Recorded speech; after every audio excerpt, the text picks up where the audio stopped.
Hello, welcome and welcome back. This is Jacob and today we are gonna be continuing the Let's Play for Reverse 1999. And of course, we're gonna continue here in Chapter 7 and see where the hell this chapter is gonna go towards, cause I would say last time we finished the prologue. At least it feels like we finished the prologue. We've established that the Institute is pretty much getting ready to decipher the code phrase that Marcus sent back. The island is getting threatened by the emanation, by the storm, essentially. Well, threatened, the barrier is not, or whatever is around the island is not fully gone, but it's getting weaker. So they are approaching their doom. The clock started ticking, and 37 is taking Vertin back into the cave, because apparently she has an idea how to fix the thing. I do trust that she has an idea how to fix that thing, but I do wonder what the solution is gonna be to that whole thing, and why Vertin specifically. I mean, I understand why Vertin specifically, because at the end of the day, Vertin is the titular main focal point character of the story, the vehicle for the player as well, but also her own character. So I do wonder what the whole thing with her in the cave is gonna amount to, because right now the only thing I can think of is that her number 0 might have a bigger significance than, I mean, it's already kind of pretty much pointed out that she is special, not only because of the immunity to the storm, but also because of the fact that she was assigned with the number 0, which again is special. The 0 itself is sort of like a circle. I don't know where it's gonna lead to, but I don't even know. I'm like thinking maybe Vertin, like maybe there is something more to Vertin, as in maybe there is a higher power embedded into her. Maybe she has a higher connection to something, or a connection to something in the background that no one knows about. Something that people don't usually see or notice because it's not in their viewpoint, because everybody is looking at everything from the perspective of either humans or Arcanists. But what if there's a third faction that was always there but was slightly alluded to the entire way through? I don't know, just spitballing. Could even be, while I was rendering the previous episode, the one thing that went through my mind was a thing that was brought up ages ago in this Let's Play by someone, when you guys were, essentially at the beginning of this Let's Play, when you guys were bringing up little nifty details and stuff. And it crossed my mind because as I was looking through the footage and thinking about stuff, the message that pops up when you click this, when you click only into the game, came to mind with the, once again, make good use of the umbrella. I'm gonna laugh my ass off if, and this literally crossed my mind as the episode was rendering, what if the umbrella comes into some stupid play at the end? I'm gonna laugh my ass off at that. That's gonna be the case. But yeah, I don't know. We'll see where it leads to. I am genuinely curious what is gonna be the well, the ending of this chapter essentially, and how we're gonna continue with the main story, because the main story obviously is continuing past this point. So we'll see, I guess.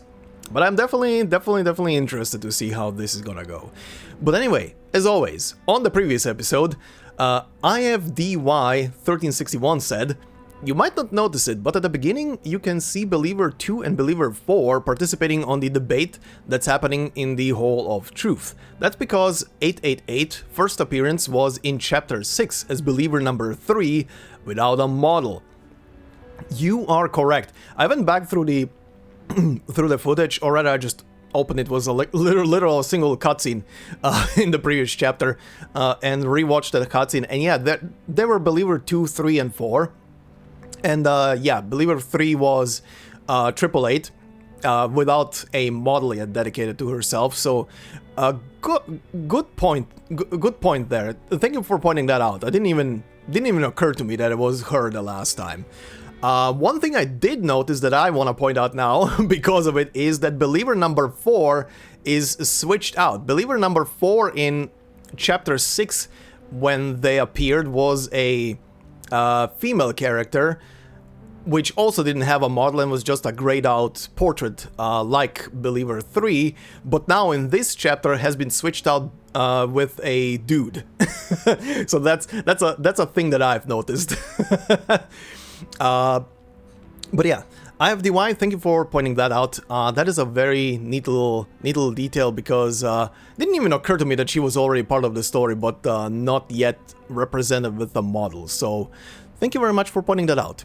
And also to everybody who told me that it's 30 story nodes in this chapter, well, story nodes and battle nodes in total.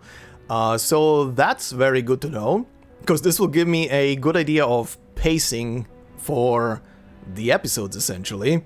Now, I'm not gonna strictly go like five or 4 at a time, but probably around there, depending on how long the cutscenes are, because so far the cutscenes are pretty long and I do enjoy them, but we'll see. We'll see. Also, to everybody who reminded me of the fact that we do obviously have pure-blooded Arcanists on our side, and I completely forgot who they are. One of them being Druvis, which, I mean, she kind of slipped my mind. She wasn't in the story for so long now. It's been quite a while since she was in the story, so that kind of slipped my mind that, yeah, we have Druvis, but she's back in the Institute. But we do have Lilia here, who is also a pure-blooded Arcanist. So, thank you for pointing that out and reminding me. That's a good little nifty thing that we actually have one pure blood here on the island. But yeah, anyway, let's continue, shall we? So we are here back on the island. Last time we finished with the Institute, right? Yeah, we finished with the Institute stuff. The team is ready there to decipher stuff. One thing that went through my head, also during editing, or rather not during editing, but while I was waiting on the render, I was looking at this word. I have this written out, by the way, in my own document as this phonetic sentence. I was looking at this, and I was looking back and forth because Adler jokingly said a tune-up psycho, and I was thinking, like, what if he wasn't so wrong with what he said here? What if it isn't, obviously it isn't a tune-up psycho. What if it's a tuned psytube? A specific psytube. I don't know what the significance of it would be, but that kind of fits. A tuned psytube. I don't know what the significance to it would be, but we'll see. We'll see. That will definitely come into play at some point. Just a random thought again that occurred to me while I was editing. And I do have time while the thing is rendering, because these episodes take like an hour. They take like an hour to go through the render. I have time to just sit there and think for a while, or play Vampire Survivors. Anyway, Maze of the Minotaur, huh? Have you found the thread? Excuse me? What thread?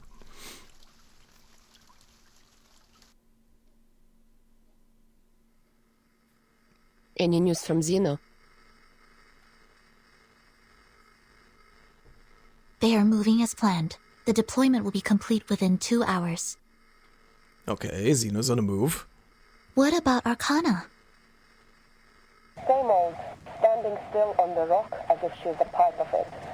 Soaking up the salt in the wind, I guess. Sonetto fiddles with the communication device, making sure Lilia's voice is loud and clear. Now Regulus can hear their exchange with perfect clarity. She's found herself a good spot, overlooking all of us from up there. That sounds definitely better. The center of the island where the number people are heading. The entrance to the cave where Vertin and 37 are going. And the beaches in the storm. Nothing escapes her sight. Impressive! Maybe she's planning her escape. Sure. I'll believe it when I see it. Is she also going to swim?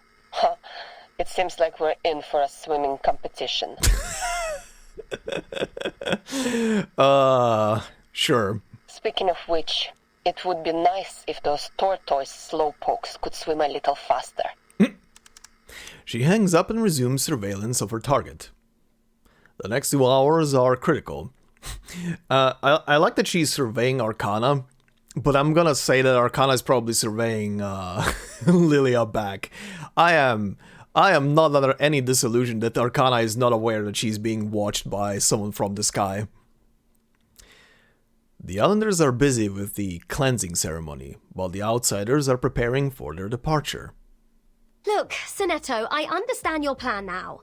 But I still can't shake off a bad feeling about all this. Don't worry, Regulus. We have gone over this many times. The margin of error should be below 0.00025%. I'm confident that it will work. Yes. I know. Spare me with the numbers. I know I can rely on you. Regulus had enough of numbers. She waves her hand quickly, as if swatting away the numbers like flies. Yes. I'm still worried about Vertin. Will she make it back in 2 hours? If she doesn't come back in time, who's going to take charge and guide us? We'll have to steer our own course, won't we? Yes. Sonetto nods. Laplace is gathering every piece of information they can find on the storm. The discovery of the asymmetrical nuclide R was already a remarkable breakthrough. It would help the immunity research a lot if the Timekeeper could find something useful in that cave. The pirate is not satisfied with the answer. Evidently, she has a strong opinion on the matter. I don't think she's going to have a lovely time there, judging by what happened to me last time. Oh yeah, I forgot about Ceres. Ceres? I think that's how you say it. I forgot about that planetoid.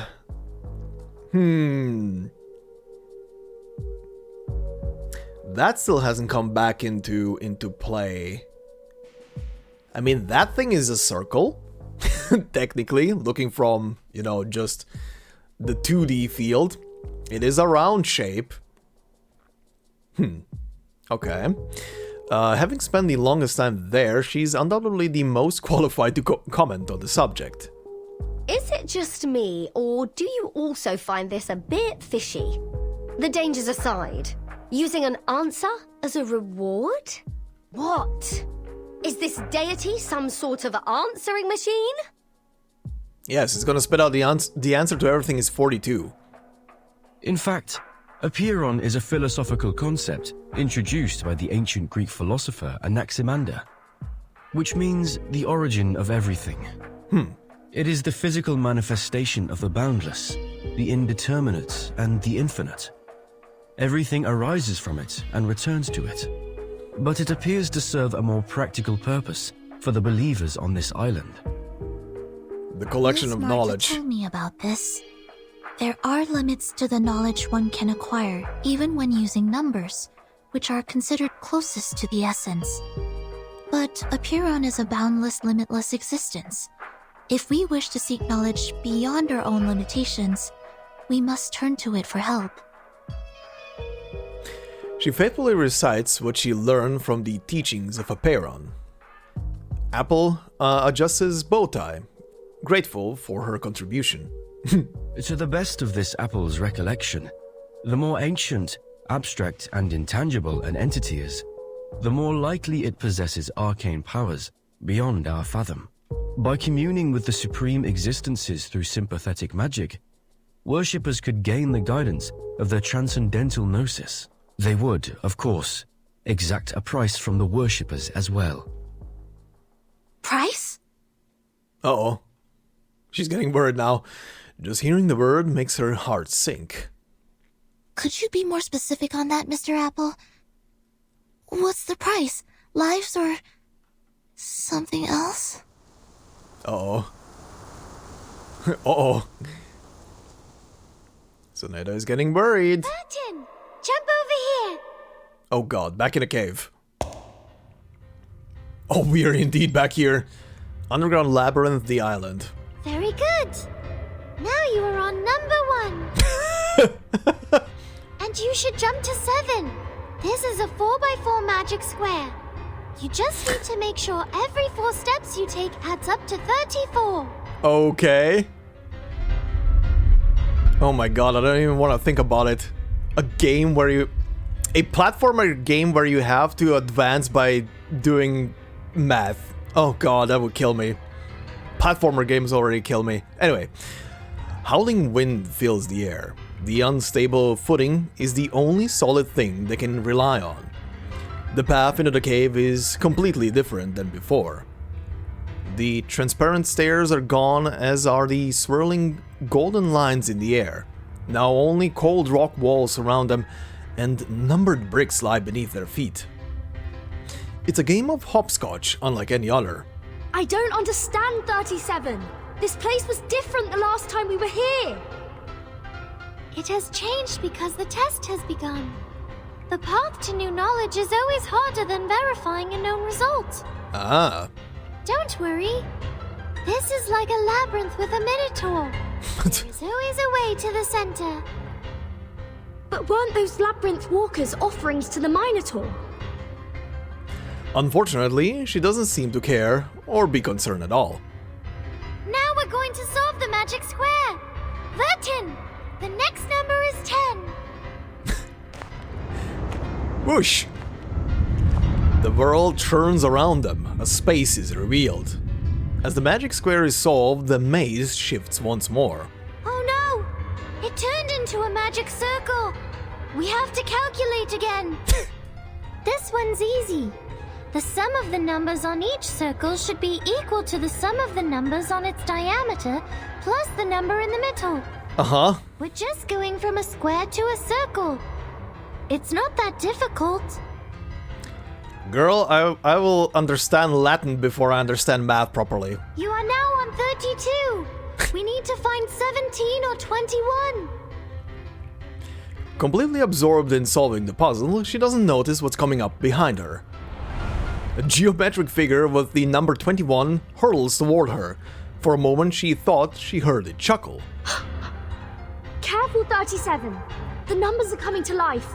We need to put them back in place. Am I gonna fight numbers now? Am I gonna fight against numbers? Hold on. Okay. Oh my god, I actually am. Morphing numbers. Okay. A number in the magic square more livelier than its kin. Is this new battle music? Or did I just forget it? A steadfast guardian in the trial grounds, an essential part of the cosmos, or merely a mote of dust. Its faces are so varied. It is fortunate that you and your companions can still recognize it. Transforming number. A steadfast guardian in the trial grounds, an essential part of the cosmos, merely a mote of dust. Its faces are varied. It is fortunate. Is it the same? Oh, it's the same. Oh, the top is different. Number in the magic square, more composed than its kin. Okay. My duty lies with you. They look like little crabs. Yeah, they look like hermit crabs. 3 times 7 equals 21. Okay, yeah. What? Are you making fun of my name? White shell, pencil-like forelimbs. Ah! It deflected my arcane skill! Vertin, it's no use attacking 21. Just focus on 9 and 33 instead. Okay. Start with the number that has the largest absolute value. 33. Okay.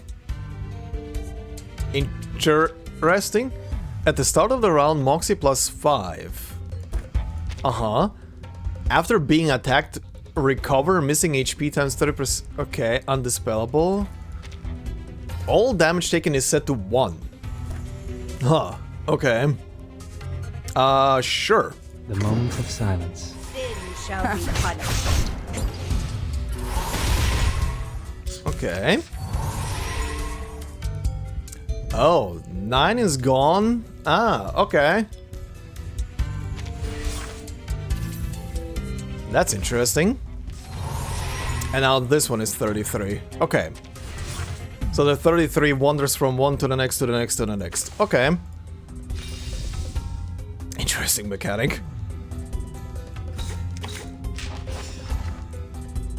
Loading. Charging. Loading. Aim and shoot. That works. Using troops. You should change that to using numbers.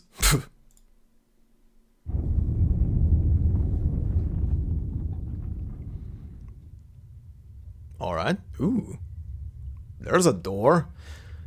The ground ceases to shake, and everything comes to a standstill once again. The numbers have returned to their original positions. 37 breezes past them with a cheerful smile, making a beeline for the exit. Like I said, it's not that big of a deal. She stops. Before the gate stands a familiar figure. Who could be down here? 6? I thought the next question would be the Ford Circle, the Monster Group, or Hilbert's Infinite Grand Hotel. Hilbert's Infinite Grand Hotel, okay. I never thought it would be 6. Oh, Hello, 6. Are you the real thing? I was correct!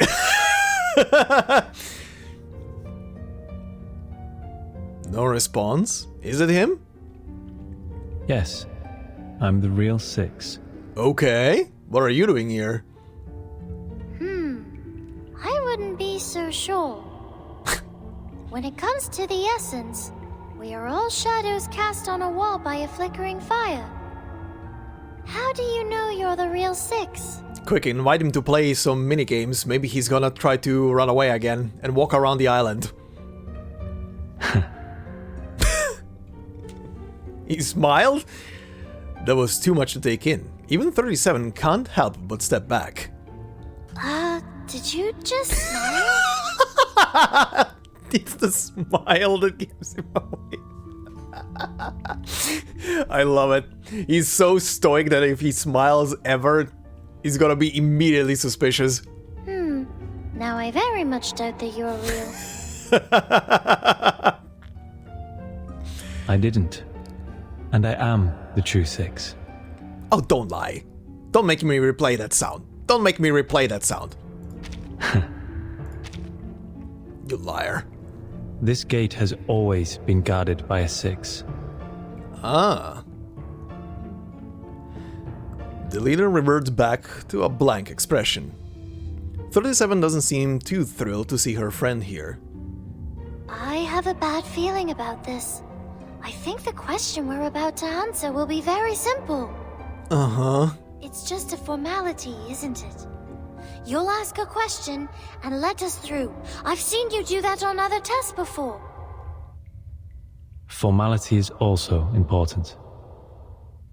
No, only the essence is important. Only the forms are important. 6 shakes his head, showing no inclination to continue the debate. This is a question about the essence and forms, 37. Please pay heed to it. As for Miss Vertin, we only expect you to lend a patient ear. So it's only a question to 37. Okay. Very well. Good, I don't have to do math. Yay. 37 looks at 6 with determination. The same look she had when she faced the challenge in the game of Kotobos. Aww, that's a callback. She's confident that she can solve any problem that comes her way. 37. If your pursuit of truth were to lead to the destruction of your faith and beliefs, would you still keep going? Ooh, that is a question, buddy. What? She exclaims involuntarily. What kind of question is that? Oh? Cutscene end? Yep. Okay. Interesting. So he's the keeper of the cave or something like that. I mean, it makes sense that he's gonna be in there, considering his role in this whole thing.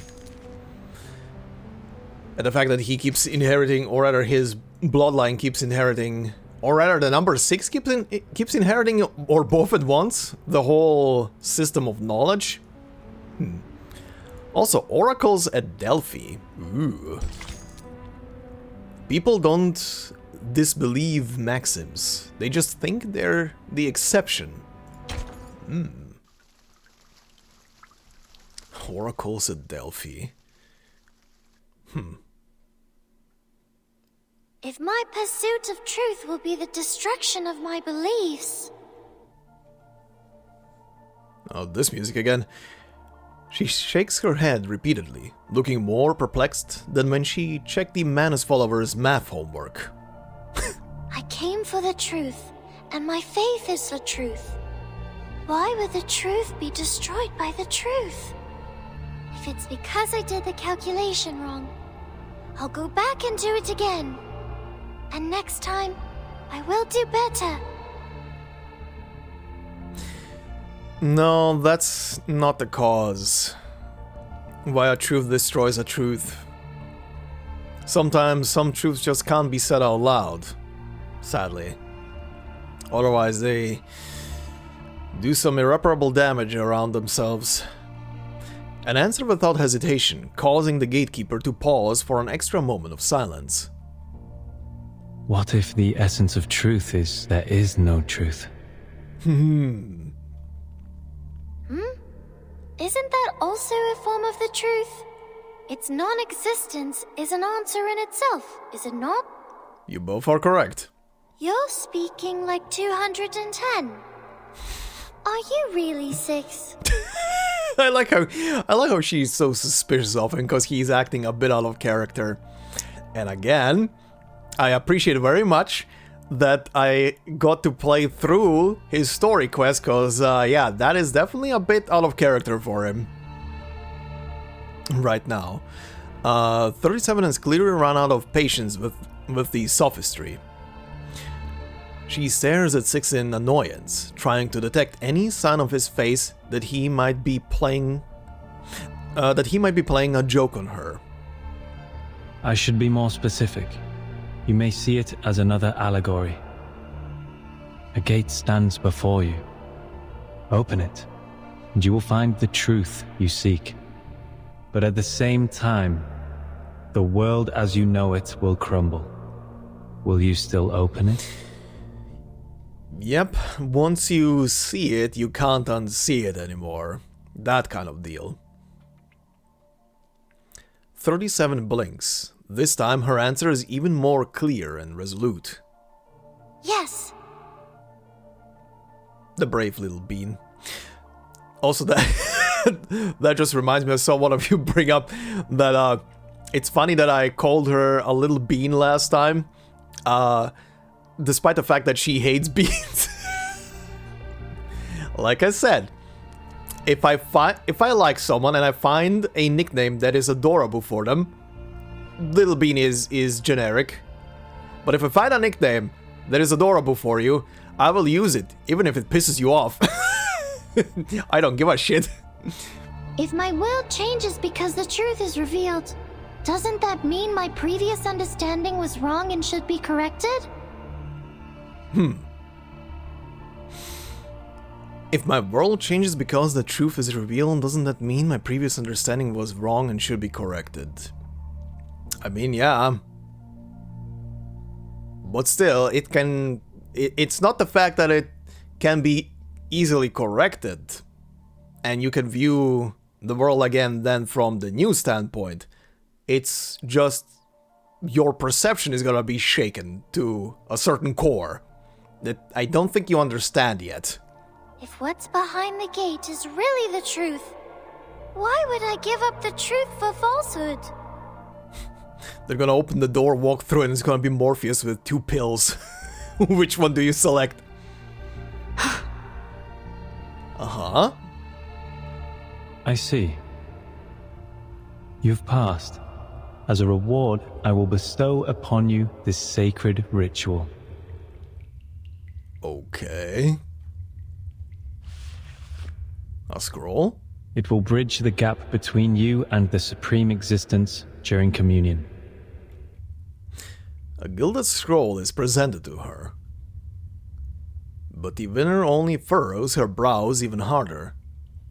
Was that it? You didn't even ask a question that posed a real challenge. He is basically here, 37, to test your conviction. See, Vertin? I knew this was just a formality. Yeah. Basically checking your determination to go through with this. Vertin? No, 37. I think this question... 37. 6 interjects. There are some words I'd like to share with you. Not as 6, but myself, who used to live under the name Atticus. Ooh. We know the story of Socrates' life, how truth and politics are at odds with each other. Either be wise, uninvolved, and look on, or be practical, involved, and suffer.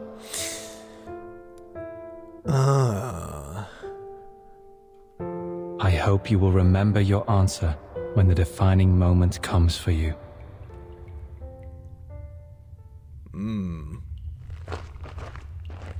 He leaves. Right, so basically the point of the question was, if you go through with this, I hope you're determined you're gonna have to leave the island, because you're gonna get involved with the world, and cannot just sit back on the island and keep doing the research that they are doing for generations. That's what I'm getting at. That's what I'm getting from it right now. The game has been a disappointment. 37 frowns in frustration, but she keeps a tight grip on the scroll. Oops, didn't mean to do that. Hold on. Just let me see this one more time. Also very interesting. I don't think I've noticed this before. But when Vertin is speaking, her text is highlighted. Huh. I don't think I've noticed this before. Probably didn't open this at any given point when she was speaking, or didn't pay attention to it, probably. Anyway. If my world changes because the truth is revealed, doesn't mean... Yeah, if what's behind the gate is really the truth, why would I give up the truth for falsehood? Okay. Okay. The gate in the center of the circle has swung open, but the path ahead is still shrouded in mist. We should go, Vertin. There's a long way ahead. I hope the next question will be more fun. She doesn't see it yet. She doesn't see what was asked of her yet. But she has the determination to go through with it. This trial is mine to judge. Are we doing the same thing again? 73! A good number. It's the 8th twin prime, the 8th lucky prime, and the same combination as 37. Of course she's happy about that. But sadly, you're the 21st prime number, which makes you less than perfect. Vertin, let's start with 73, because it has the largest absolute value. Nice choice, Vertin. You are a quick learner. For fuck's sake. Is it the same thing? Yeah, it's the same spread of buffs. They're just under a different number. Okay. Let's deal with them then. The scale of your soul has tilted. The balance needs to be restored.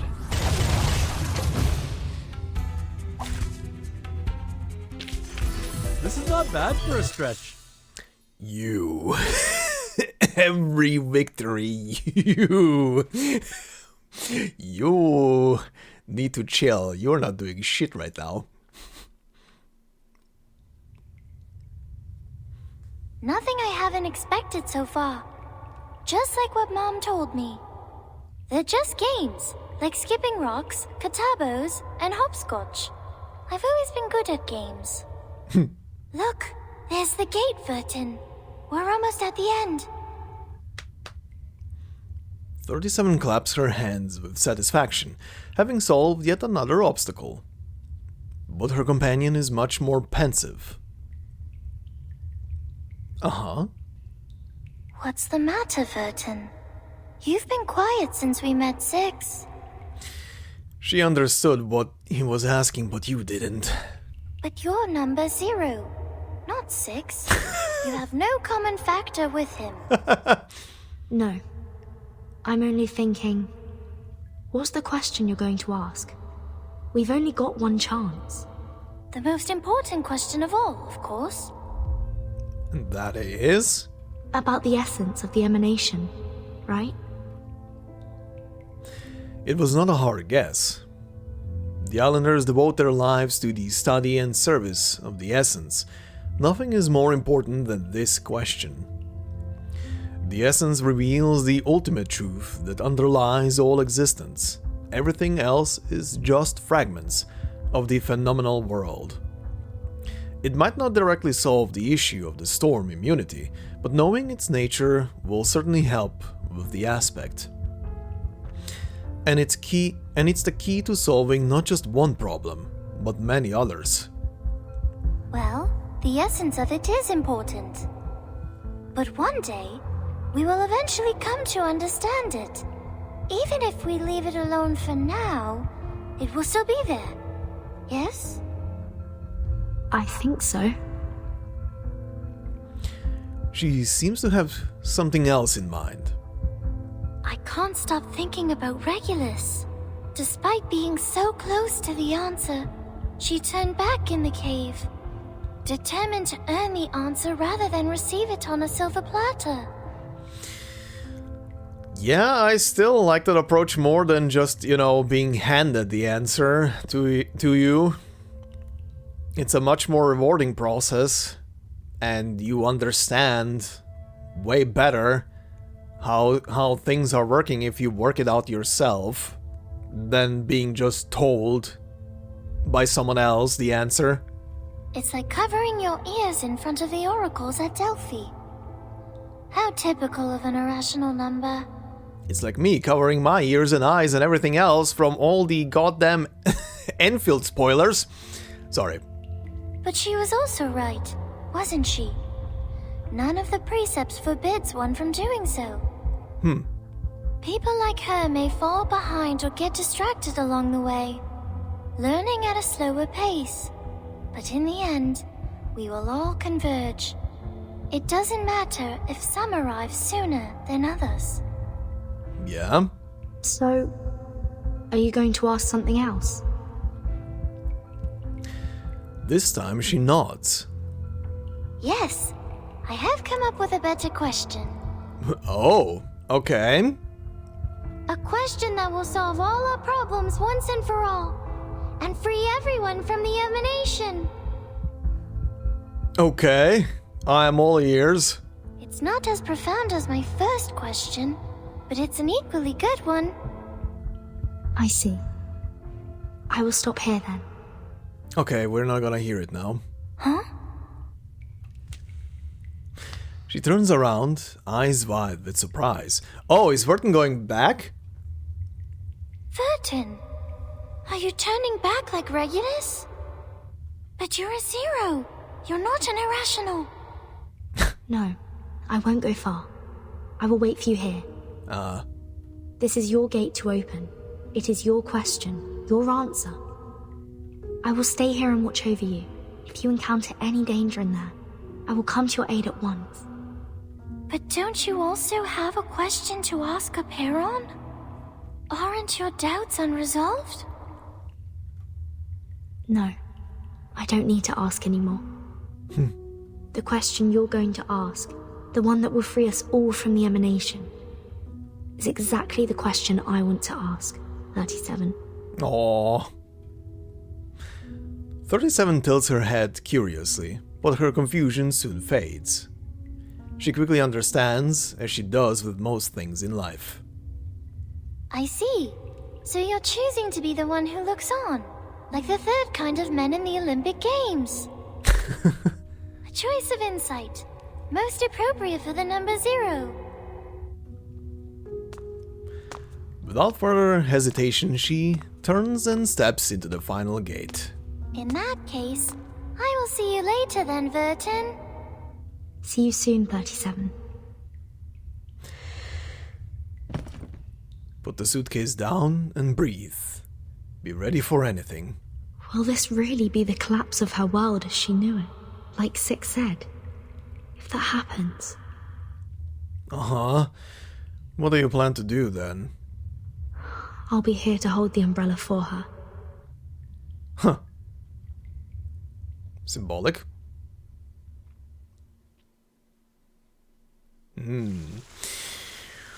Ooh. Okay, this is exciting. This is very exciting. What the hell is this sounds? But yeah, this is very exciting. Okay, no secrets. Okay.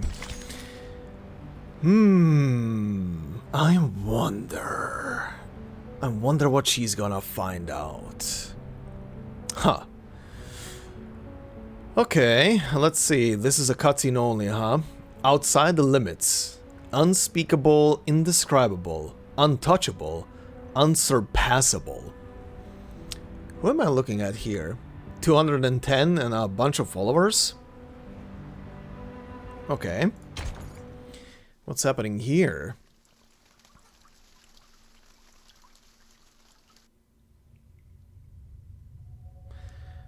The cave is bathed in warm, flickering candlelight. Preparations for the cleansing ceremony are finally complete. Ah, that thing. The interjurors are waiting for their leader to return. Do you think 37 is going to make it? 888 lowers her voice, concealing her worry. Who knows?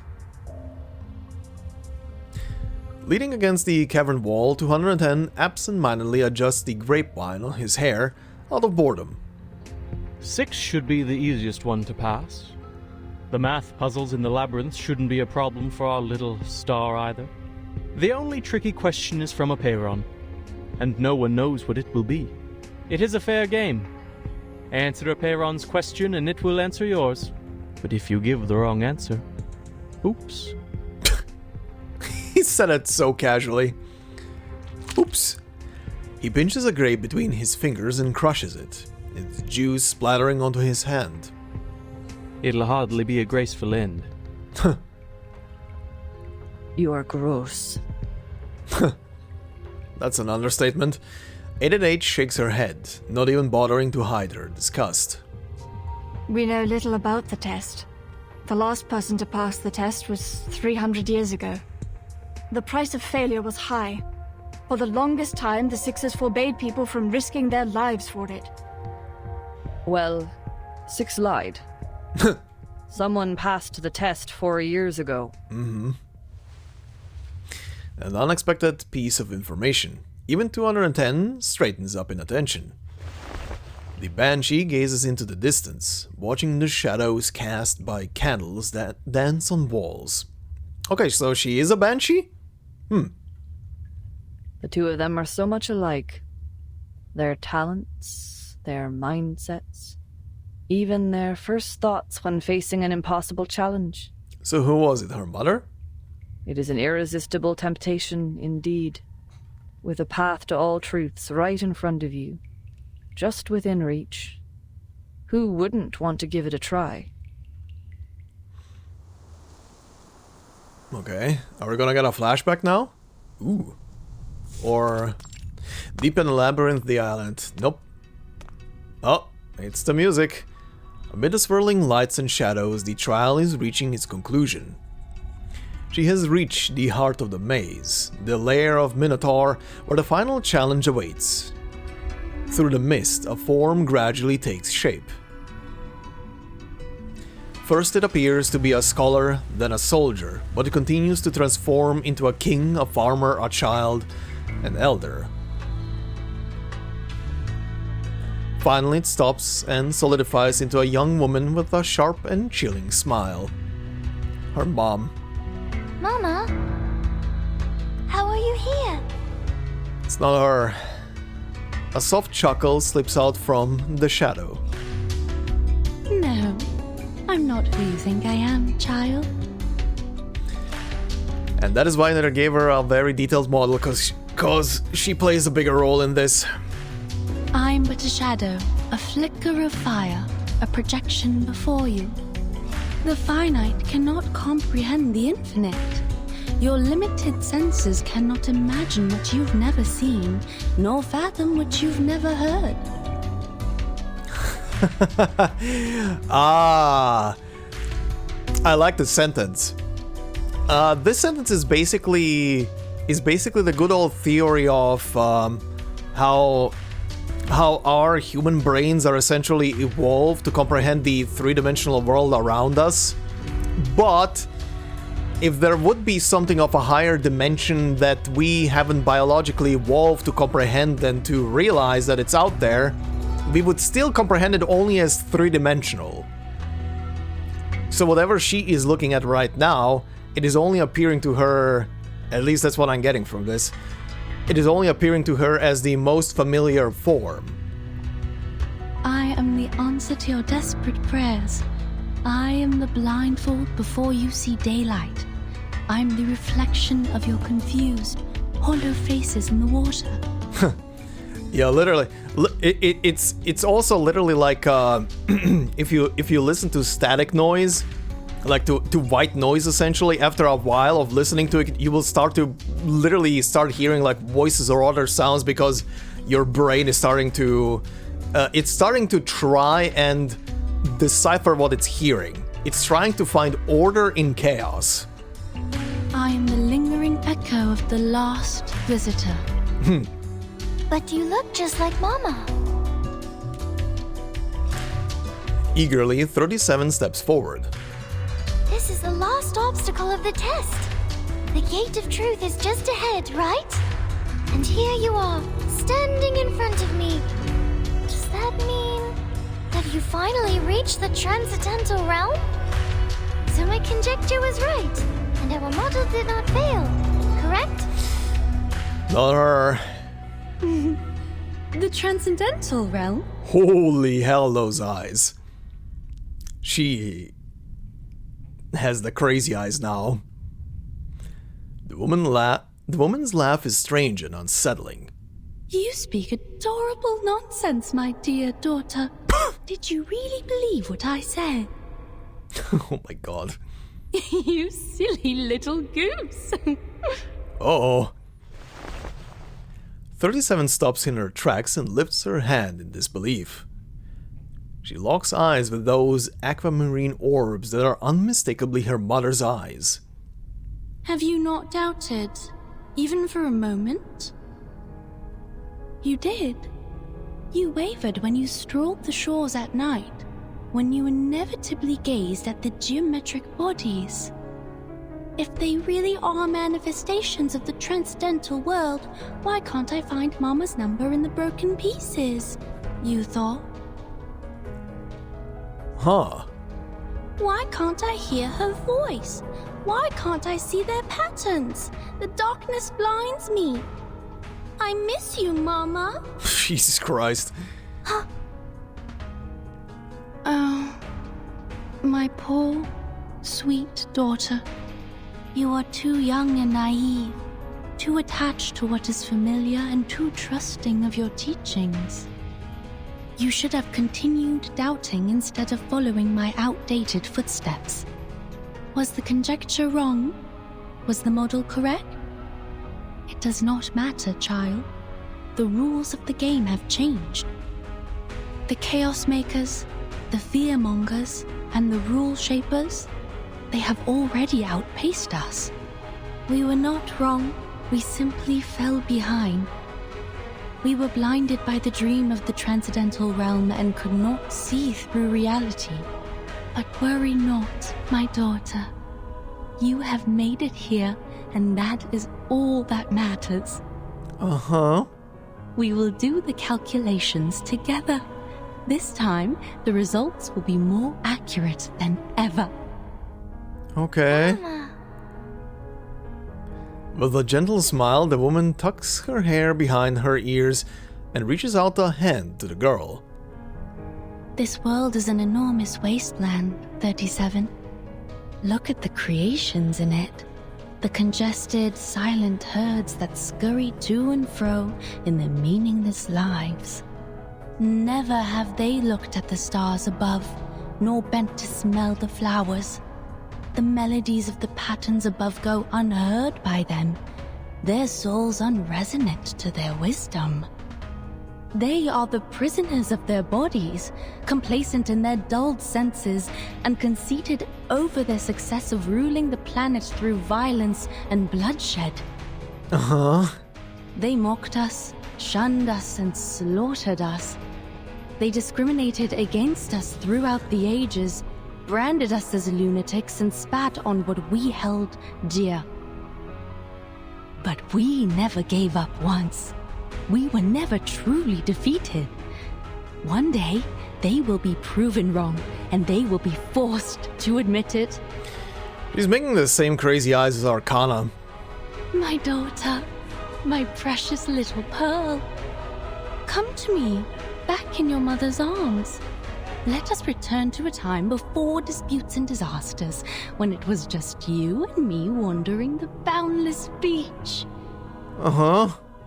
I will share with you the infinite secrets of this world, the essence of all things, and the truth that transcends everything. 37, this is where you say no. This is where you turn around and say no. That's what you came for, yes? Or whoever that is in front of you, you shove them off these stairs. Her eyes are earnest and sincere. 37 slowly climbs the stairs, longing to reach out and grasp her mother's hands. She suddenly looks up, confused, and asks a question. But Mama... Huh? I am 37, not infinity. Why would I want an infinite number of secrets?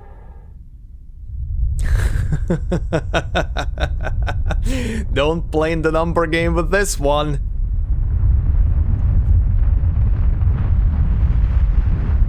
The ground is shaking. Did she give the wrong answer? No, I think she gave the right answer.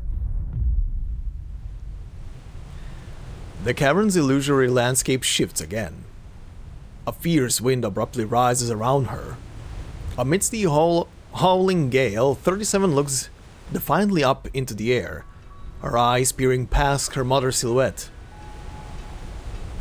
Hey! I don't long for the infinite secrets, for it is not within the scope of my number. I know who I am. I am only 37, a finite number, a pebble in the sand.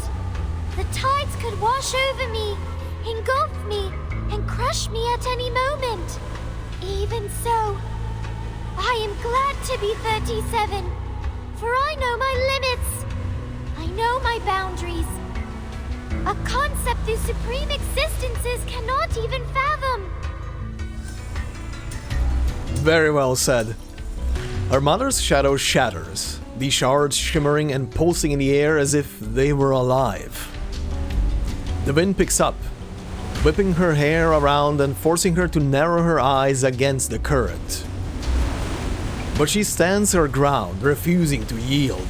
Apiron, the Boundless One, I am here for a simple question.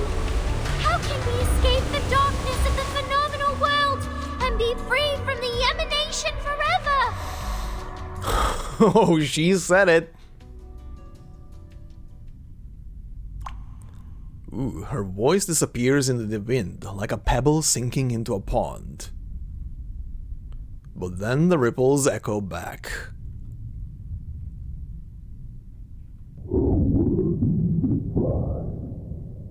A Vertin reply.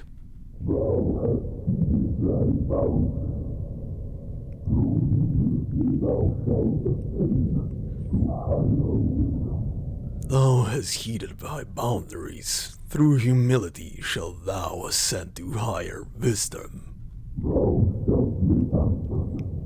Thou shalt be answered.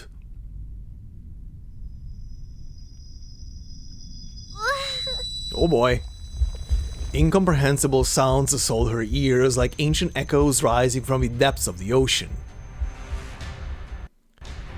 They are unrecognizable syllables of any known language, but more like reverberations between layers of rock walls, each note stabbing through her like a dagger. Her breathing becomes labored and blood trickles from her nose. Uh-oh. Dizziness churns in her head, causing her vision to blur and double. How? It clearly promised me an answer. Oh.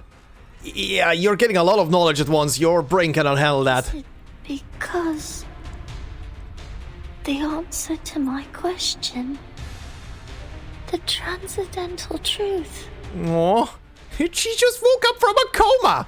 is outside of our limits too? Probably. Whoop. And she collapsed.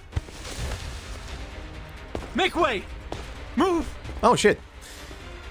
Oh yeah, you guys pointed out to me that Ulrich here is... He is not the body, the mechanical body, he's the black ferro fluid inside of the little sphere on the head. That's very interesting. Madame Lucy, we have the right pronunciation. The script you gave me was correct. This is the arcane language of the incantation. Where did you get it? Oh. Oh, he's forming into a circle. That is neat. Very well. Give it to me. Inform all research teams that we are moving on to the next phase of the project. Are you gonna tell me what it means? Swift and sure footsteps stride past glass-walled rooms, stepping at the main control room of the Storm Observation and Research Initiative. God, stuff is moving all of a sudden. The control station is bustling with activity as liaisons and messengers through electrical signals and pneumatic tubes to various offices, all part of a well-oiled routine. Enigma is here too. If you're here to check on the progress, there is none. I'm afraid you'll leave disappointed, Madame Lucy. The robot hardly notices the mockery in his tone. She approaches one of the liaisons and holds out her hand. In her palm is the script brought by the dove. Send this to everyone. What does it say? La Unu... It has been verified. This is the correct pronunciation of the immunity ritual. Oh. This is... His hands tremble. Despite its size, the tiny slip of paper holds great importance. Following the pronunciation guidelines, he carefully spells out the first word. La Unwa. The script is taken from his grasp. Standing next to him, the liaison holds the script in her hand, also trembling with excitement. We must share this with everyone! Read the full thing! She trots over to the control station. The script is transposed onto the screen. The liaison meticulously checks every detail, ensuring that nothing is overlooked. La unua circlo. She reads into the microphone, her voice confident and clear. With the final press of the send button, she turns away with a satisfied smile on her face.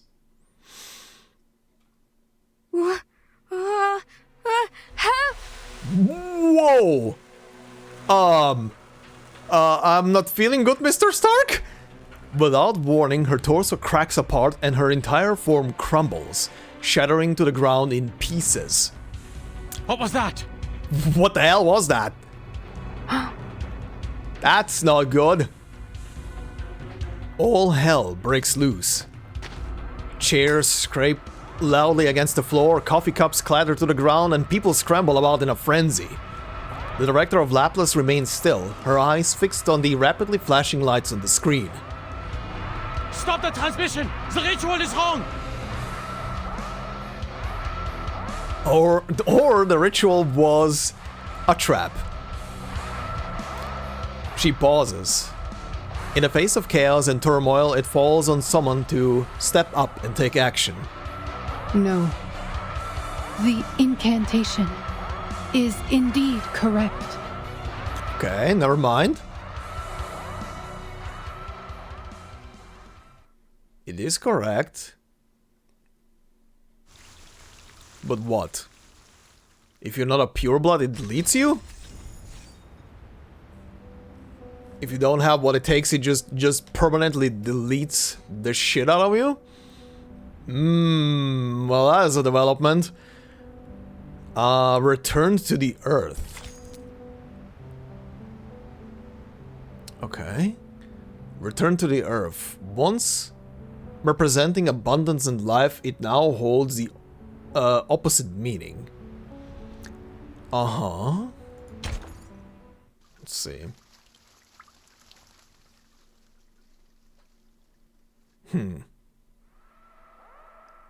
What is going on?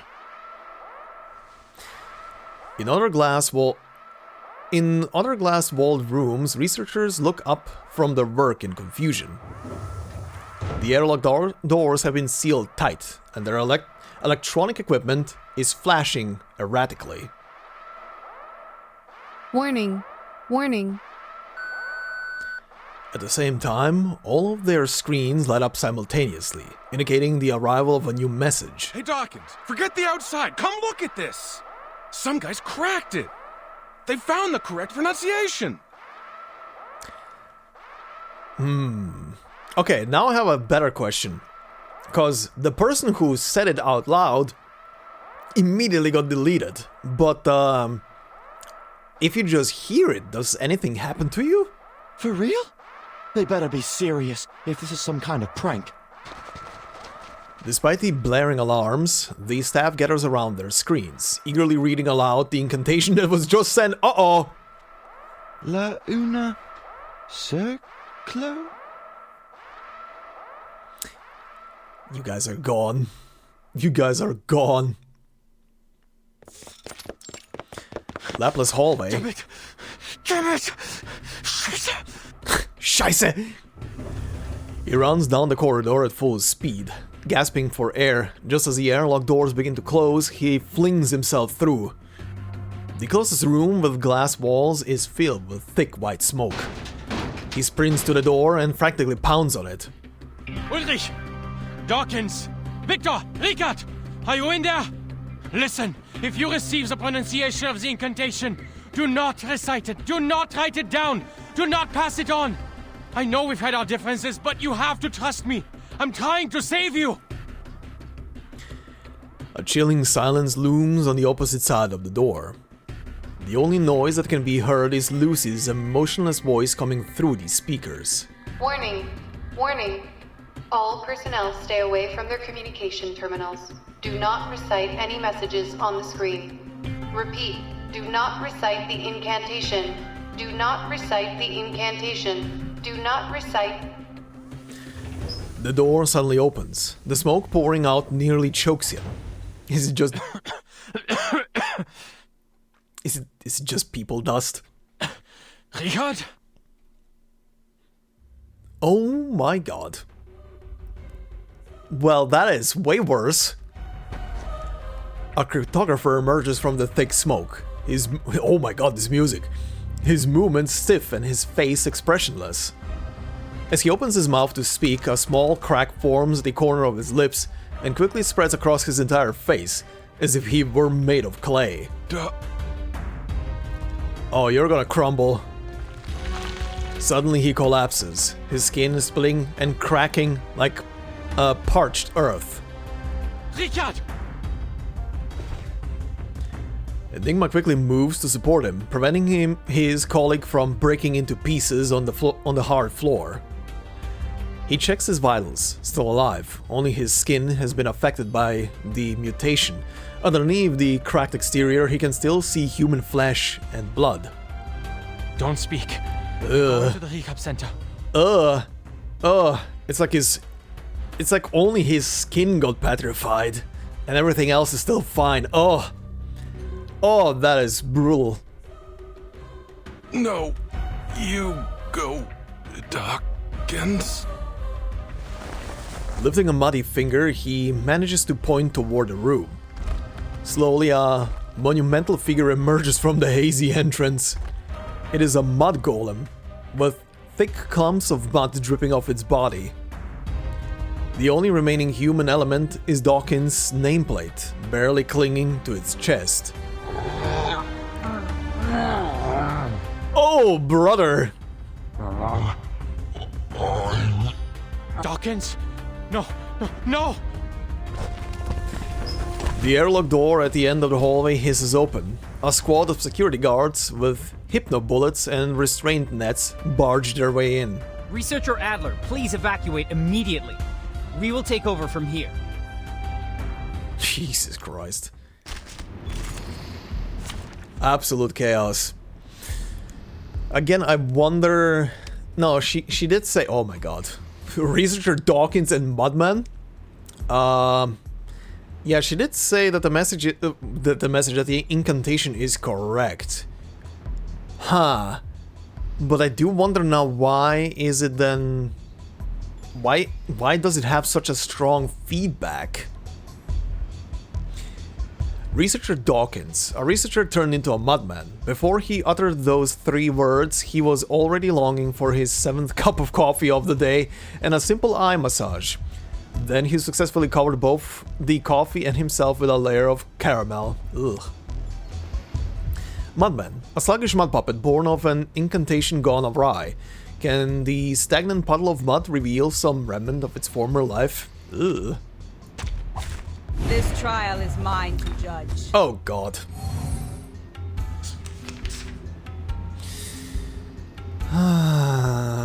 Well, let's put them to rest. Barrage. Victory secure. I should excuse myself. Alright. I thought the worst case would be that the ritual is useless since no one here can wield it. I was wrong. So terribly wrong. The reality is 1,000,000 times worse.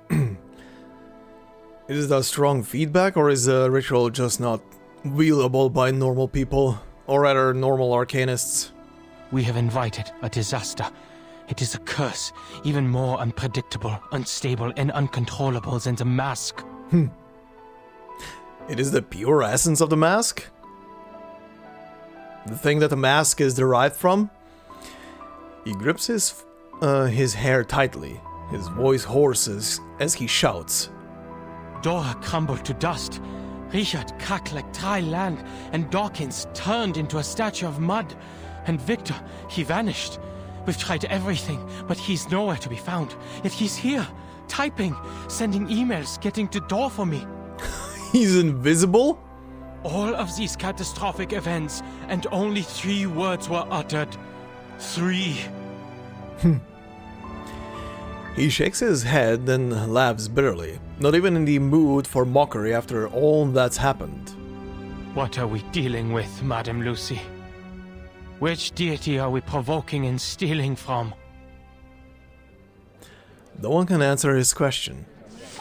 The security guards are busy cleaning up the mess. Oh, calling it a mess is, While liaisons are frantically issuing warnings and confirming the extent of the casualties. The rehab center personnel have also arrived, and as they leave, their stretchers are filled with injured people. His supervisor finishes up a call and hangs up the phone on the wall. Get some rest, Mr. Adler. Your mission is complete. Other researchers will take it from here. You what? He asks in disbelief, anger swelling in his chest. Are you not going to call it off? After all that's happened?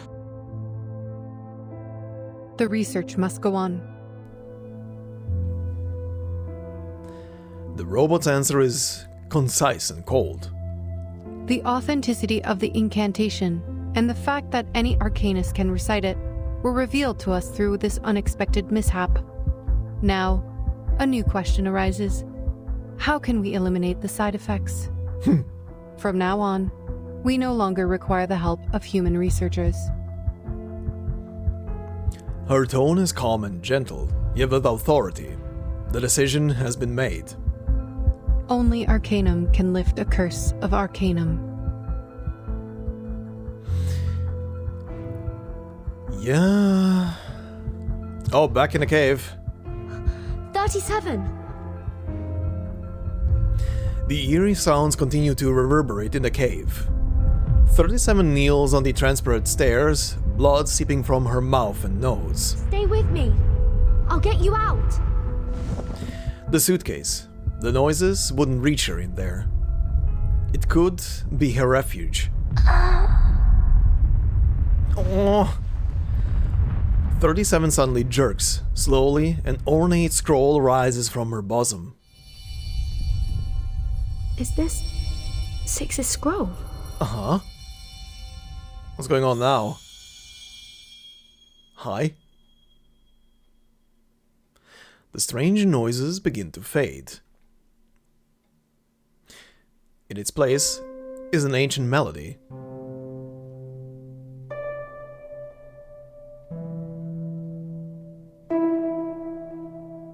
Okay.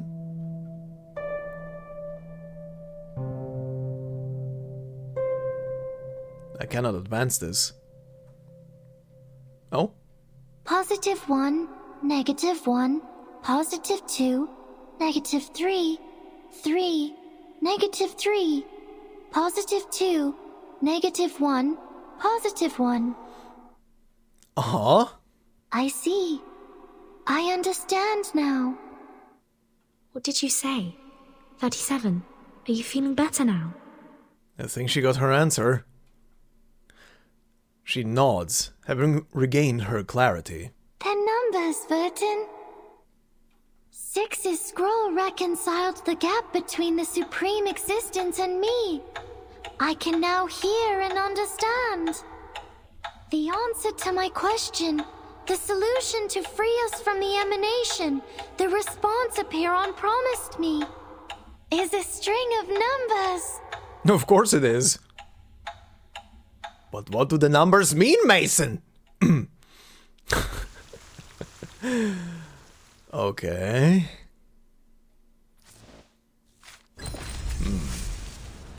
Oh, hi. Oh, this thing. On the Storm Immunity Incantation Consent Form. If you are aware of the responsibilities and risks and still wish to participate in the Storm Immunity Spell Research Project, please read and sign below. Please note that if you refuse to sign after reading, you will be placed under surveillance until the research is complete due to confidentiality requirements. Warning, do not recite the following content in any non-experimental setting. Reciting the spell will cause random curses, therefore its distribution is forbidden. If you happen to recite this spell and remain conscious, please immediately stop moving. Stay where you are and try to perform actions that might indicate your continued existence until discovered by the post-incident handling team. The text of the incantation is as follows. It's redacted. Do not recite, do not disseminate. Oh, and these ones are... Richard, epidermal modification. Dawkins, total modification. The other Mudman was Dawkins. Right. Dora, structural breakdown. Yep. Victor, loss of observability. So he became... Would it be technical to call him invisible because he's not observable? Like you're trying... He's like... That might be a stupid example, but he's like He's like the invisible girl from My Hero Academia. She isn't technically invisible, but she is redirecting the light around her body. Essentially, every cell of her body is redirecting light in a different direction. So it makes her seem visible because the light is not bouncing off of her. Technically. So I wonder if that is the same principle here with him. Oh boy. Well, that kind of answers the question as to why Arcana was looking directly at the camera. Well, at the camera,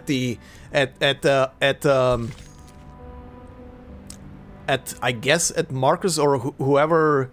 She probably didn't know who was observing her in that moment, but she was looking, if I remember correctly in that scene, she was looking straight at the person observing the scene. When Marcus was reading and was seeing that scene from the past. Also, what's this? Funeral. Oh, funeral postponement notice. A notice. Some names familiar and strange. Funeral postponement notice. We regret to report tragic news today. A large number of researchers have been injured and even killed in an accident caused by the spread of storm immunity incantations. Due to special emergency management regulations, the funerals of the deceased personnel will be temporarily postponed. Please remember the names of the victims, remember their sacrifice, and remember that our research is not over. Dora Evans Gary, obliterated. Oh god, obliterated. That is a strong word. Richard Vincent, skin transformed. Dawkins, entire body turned to mud, lost the ability to speak. Victor, disappeared from existence, no longer physically detectable. Margaret, shrunk. Shrunk? Oh my god. How tiny? How tiny are we speaking here? Louise, dissolved into a puddle of goo. Jesus Christ. That is horrifying. Like, holy shit. Oh my god. I'm actually now wondering one other thing. Arcana was definitely aware of what the incantation is gonna do. I do wonder, considering she always has that goop around her, maybe that's her body's feedback response to the spell? Like, she might have already been cursed by the very same incantation, but she's one of those lucky ones that didn't physically change or had anything too significant happen to her. It's just that goop that is around her. Maybe, just a thought. Anyway, the rolling boulder. Sisyphus, is that you? The weight hanging high above finally falls.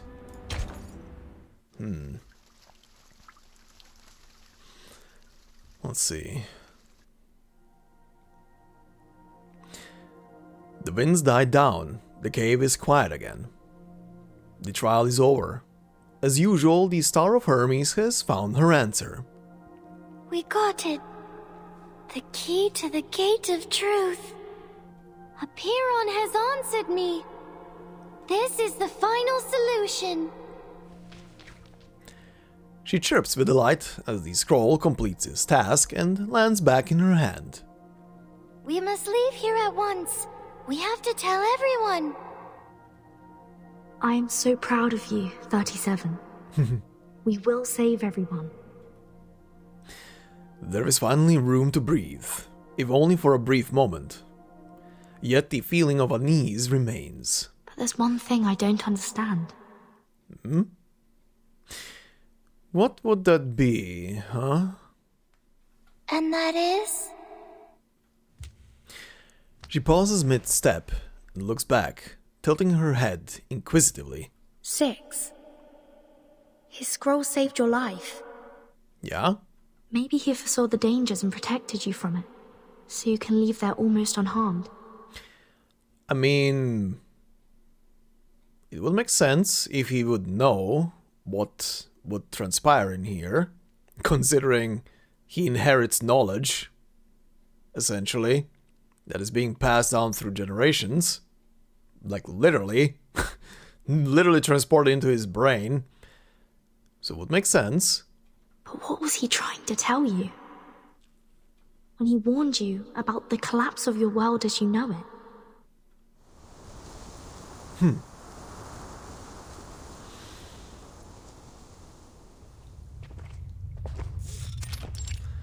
Underground passageway the island. 6. 888. 210. The walk to the cleansing site is long. Only the sounds of dripping water and soft footsteps can be heard in the tunnel. Mind your step, everyone. We are passing the wall of truth. The wall will come crashing down if false words are spoken. Silence is advised here, unless circumstances dictate otherwise. The followers nod with respect. They have walked past the walls of silence, goodness, and wisdom respectively as part of the ritual. Only those who embody these virtues can find safe passage to the final cleansing.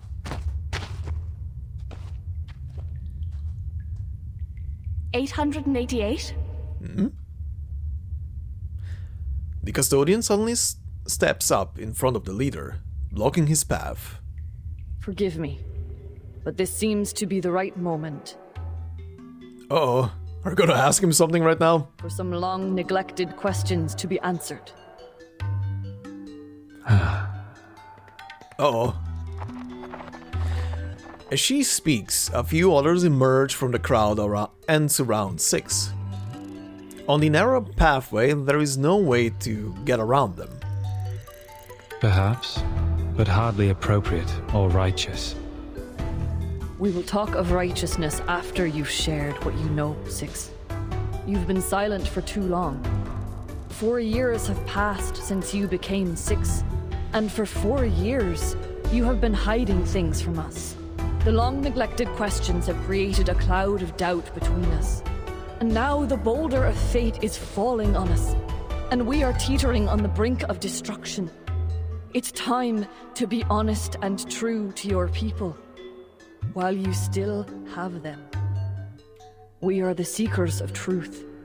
It is unjust to keep us from it. 888 extends an arm, gesturing to the silent cavern walls that surround them. Let the wall of truth bear witness.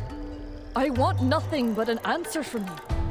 I am not here to provoke untimely conflicts. The wall stands firm. The genuineness, Jesus. The genuineness of her words is not to be doubted. Answer her, 6. You should be glad that I am not the interrogator here, because the wall would have collapsed immediately. I like how he's self-aware. The wall remains silent, seemingly confirming the rhetorician's mocking words as truth. You may lie, but the wall will fall. You may stay silent, then I will lie to break the silence and the wall. Or maybe you could outwit the wall with the liar's paradox. Only sadly, I have tested it for you. One cannot deceive it by stating, I'm lying. After all, it's a test of morality, not logic.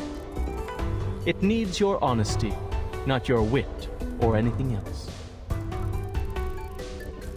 It's a delicate situation, one that requires precision. The leader remains composed. What do you wish to know? What else? The most important question, of course. The question about the essence. 210 takes a step, his voice trembling, no longer as calm as he used to be. These questions have plagued his mind for too long. Why has our research stagnated for the past 4 years? Why did we fail to predict the emanation in 1929 and again in this time? Have we misunderstood the premise? What if the emanation is not a manifestation of the transcendental law at all? 6 remains stoic, showing no signs of emotion. Worshippers worship, thinkers think, governors govern, and researchers research. Your questions are not mine to answer, 210. A 6 has no expertise on the study of the emanation. I'm not qualified to answer about its essence.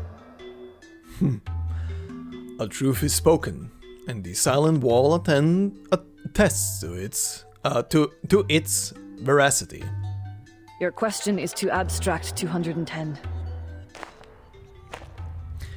The custodian shakes her head and takes a step closer. Don't dance around the subject, 6.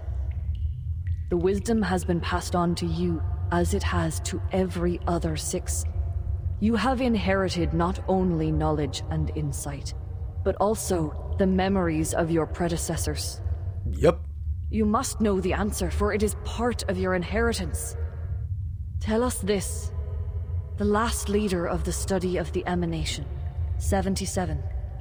What question did she bring to Apiron? And what answer did she receive? There is no immediate response, confirming that she's hit the nail on the head. I watched her walk into the cave and come out unharmed. I watched her, and the previous 6 board the ship in search of answers in the phenomenal world. The ship didn't come back in time. The emanation caught them, and that was only the beginning of our misfortunes. The model failed. Our whereabouts were revealed. Hysteria now poisons the minds of our people, and the empirical knowledge accumulated over the years suddenly no longer applies to the current situation. Why? What did she find out? Could it be that something's happened to the transcendental law above? Has the truth we believed in changed? And he chuckles again. Barraged with so many questions, he lets out a chuckle. He smiles with relief, like a prisoner finally receiving his death sentence after years of waiting. It has the opposite effect on the crowd. They hold their breath in suspense.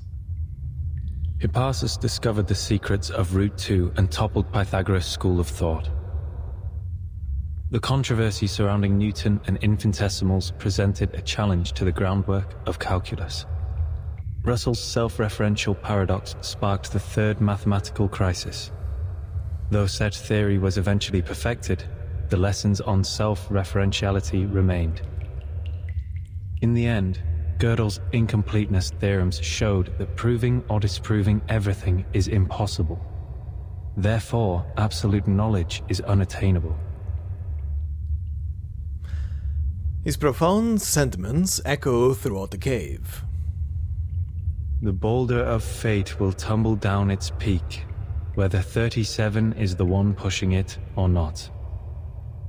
However hard Oedipus tried to defy destiny, his path to tragedy remained unchanged. You're talking in riddles again. She furrows her brow. However, 6 gives her a small nod of respect. I should thank you for bringing the question here, 888, so I may finally speak the truth. 77 did ask about the essence of the emanation. He stands tall and looks around at the people. They're listening intently. She asked, what happened to the supreme existence? What plunged the world into madness? I also love how he is relieved that they brought him here to ask him this stuff, because in normal terms he would probably have to dance around the question or completely dodge it. And here he has no excuse. The answer was disorder and chaos. Oh shit, his eyes are fully open. Disorder and chaos. The wall of truth still stands. The trial left behind by the ancient sages confirms his words. A deep, ominous rumble comes from the center of the island. The tremors are like the island is being shaken to its core, like a tsunami and a volcanic eruption combined. You blasted! Damn, 210 is the first to come to a realization. He lunges and grabs 6 by the collar. You knew this all along, from the first day of your revelation, when you became 6. You knew that the emanation was not a manifestation of the transcendental law and patterns above, but rather a symptom of its utter disorder and chaos? And you knew that the transcendental realm of numbers was no more, and that the essence of Pneuma, the one true form we believed in, had become an ever-changing existence like the irrational numbers? Rage threatens to consume him. Damn, seeing him pissed off. The rhetorician glares at a leader who has the audacity to confirm that their faith is shattered. He almost breaks into a bitter laugh. 4 years. You kept this to yourself for 4 years. Why?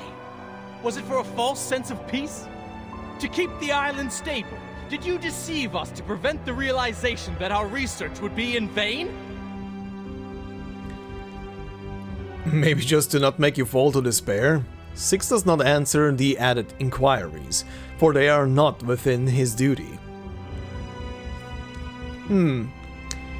Considering this truth, would it also explain why the other 6s in the past became so dejected after they inherited the truth? Because they all changed personality very quickly after that. Like, I mean, yeah, shattering your faith would do that to you, obviously. It's time to halt the bickering. Get everyone out of here now. The custodian steps in and separates them with a stern look. She then turns and begins to lead the panicked crowd to safety. Amidst the chaos, the leader lowers his eyes and reads the verses prepared for the ceremony. Pray to the gods for what you are about to do, and pray that all goes well. Once familiar with this practice, you will understand the constitution of both eternal gods and mortal men. Oh, hi, Sophia. What happened? Did they not carry out the cleansing ceremony? You will know the extent of all things, the boundaries of their entirety, and what connects them together. Aww. Whoa! What's going on? An earthquake? Something big's about to happen. No! This is... The large-scale ritual on this island is undoing itself? You're losing the protection. You will see, as you should, that the nature of the universe flows in all things alike. Why? Why is our circle gone? Oh boy. The leader stands quiet and resolute, like a rock by the sea, watching the fall of the heavenly transcendental, feeling the tides of change wash over everything. Thus, you will not hope for what is beyond your reach, and you will not be deceived. He rolls up the scroll and ends his reading. Pray, my friends. Pray for yourselves, and pray for everyone. Pray for all the suffering and misery around you. Reach into the unseeable darkness and pray to the unknowable supreme. Speak your hopes, for you are a finite creature yearning to transcend its own existence. The determination that once helped us overcome our insignificance and touch the light of Pneuma should guide us once more. In the darkness, he lights up a torch. Where are you going? To the cave. The trial is not over. The final cleansing is yet to come.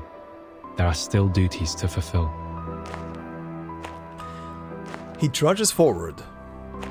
With his back to the fearful crowd, he sets off again, onto the lonely road into the long night.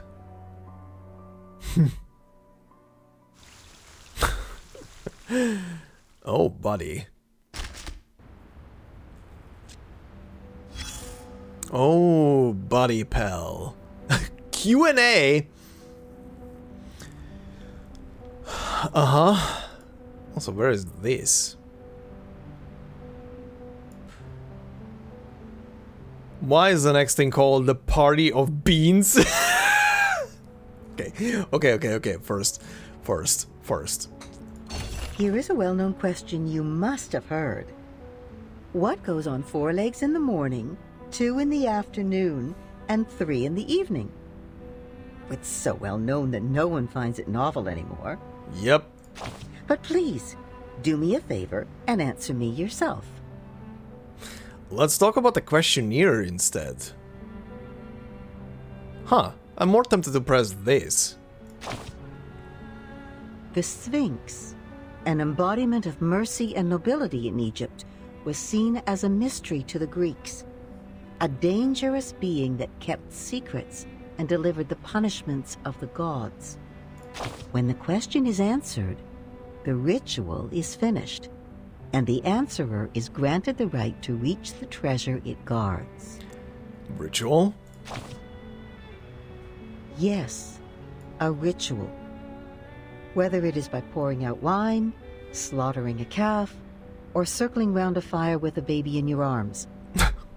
It is an agreement, a question that demands an answer.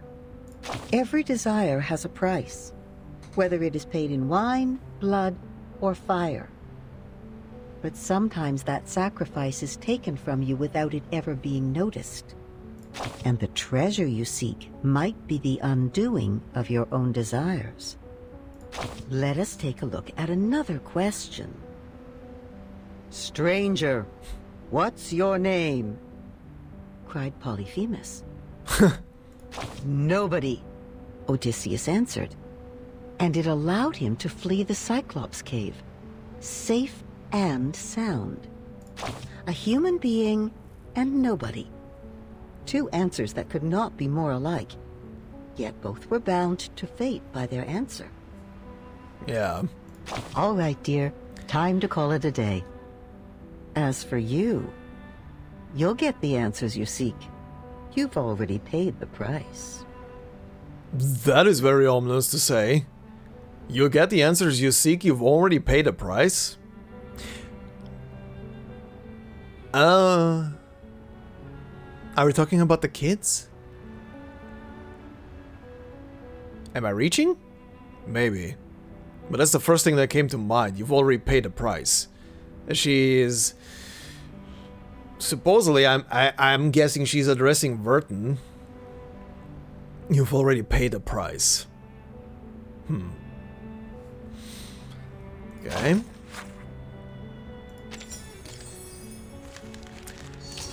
Where's the other thing? Here. The Party of Beans. Assistance record. Clear handwritten notes. The neat and forceful writing style reveals the writer's strong character. That's an old dilapidated ship. Walking on the beach with Marta. Okay. She's almost done with her tour of the island, collecting material for her travelogue. I accompany her, also to remind her to avoid the important areas we don't want to be exposed to. Also to remind her to avoid the important areas we don't want to be exposed to the outside world. She's hoping for even more reading recommendations. Fine, I'll consult 210 and Sophia. There are too many outsiders here. That's not necessarily a bad thing, but it makes management more difficult. The leader's strategy isn't the best at the moment. We must make clear decisions. We need to show some self-determination. By repeatedly emphasizing our united will, faith will also be strengthened. Relying on anyone won't work, nor can we put all our hopes in our child and then sit back in satisfaction. It's impossible for the island to remain peaceful all the time. When it's necessary, it always falls to me to do something. She should have noticed the error, or... well, I don't believe that a person like 77 would not check the course again and calculate the angles. Even if she is too tired, 37 is still on the island. Why didn't Hugh take his notebook with him? I saw it at Sophia's place. She left in such a hurry that even her reason for leaving seemed like an excuse. Could communicating with this supreme being really destroy a person's mind? This is all so strange. This guy talks a lot. Fortunately, he's also pretty useful. And surprisingly, he thinks the same way as me. I thought he was the one who agreed most with the others. In fact, his speculations are closer to my own. If I become an assistant, I might be able to learn more. This position has been vacant for too long. A shield without a sword is ultimately unreliable. Now is the time. No matter what they say, I will apply. 210 also believes that 77 has the answer. What will the answer bring? Smudge marks, okay. I need to get to the bottom of this. Interesting. Very, very interesting. Okay. I wonder who was that written by? I have a feeling I should know, but it's escaping me right now. Huh. Alright, let's do one more for today. The party... Whoa. Well, that is... interesting looking. The party of beans. I eat, therefore I am. Uh-huh.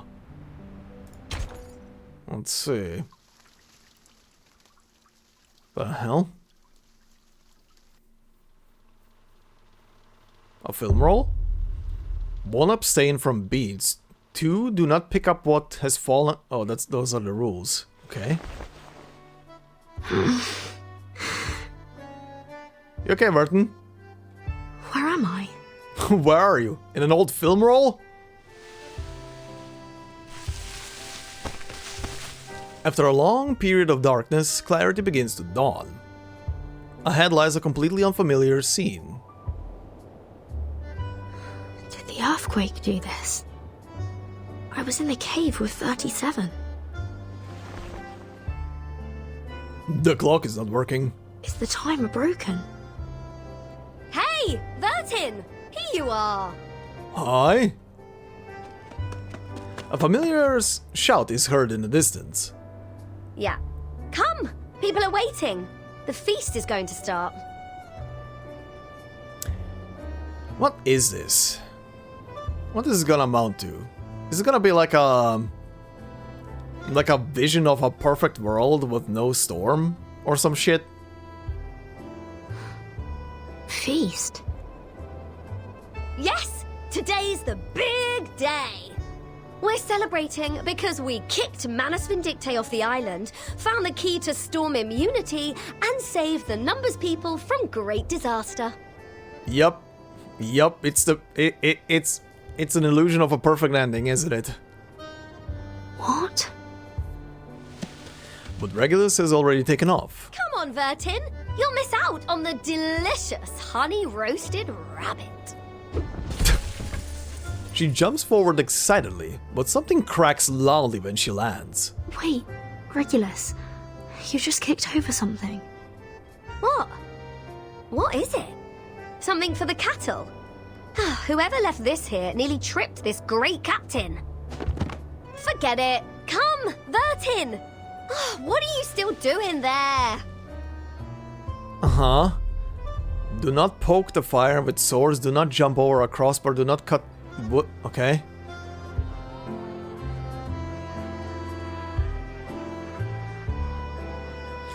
The square is alive with joy and activity. The usual silence and seriousness have been replaced by a symphony of giggles and cheers. Also, can I read the... Oh, I can. Okay. Where was the... Abstain from beans, do not pick up what has fallen, touch not a white rooster.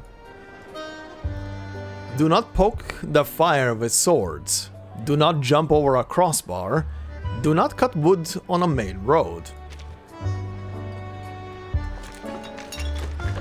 The aroma of roast rabbit is thick in the air. Barrels of wine are being rolled around and people are gathered, drinking and chatting merrily. Ah, nice wine. Did you make it yourself?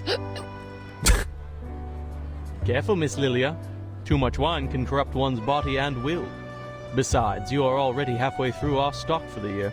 Oh my god. But this drink you brought is pleasant to the nose. Coffee, you said. I have heard many things about it. Oh. Bitter. Well, put some sugar in it or milk. Poor guy. I was expecting more from a man of your size.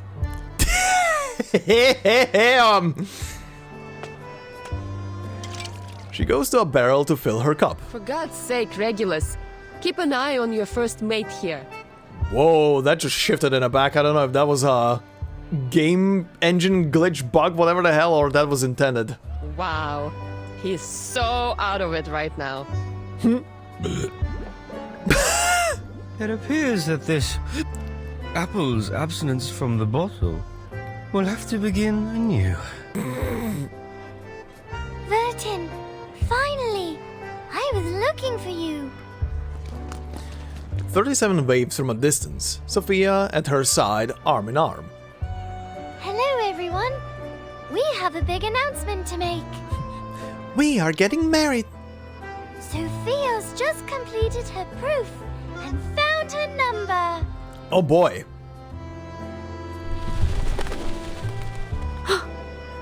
Oh.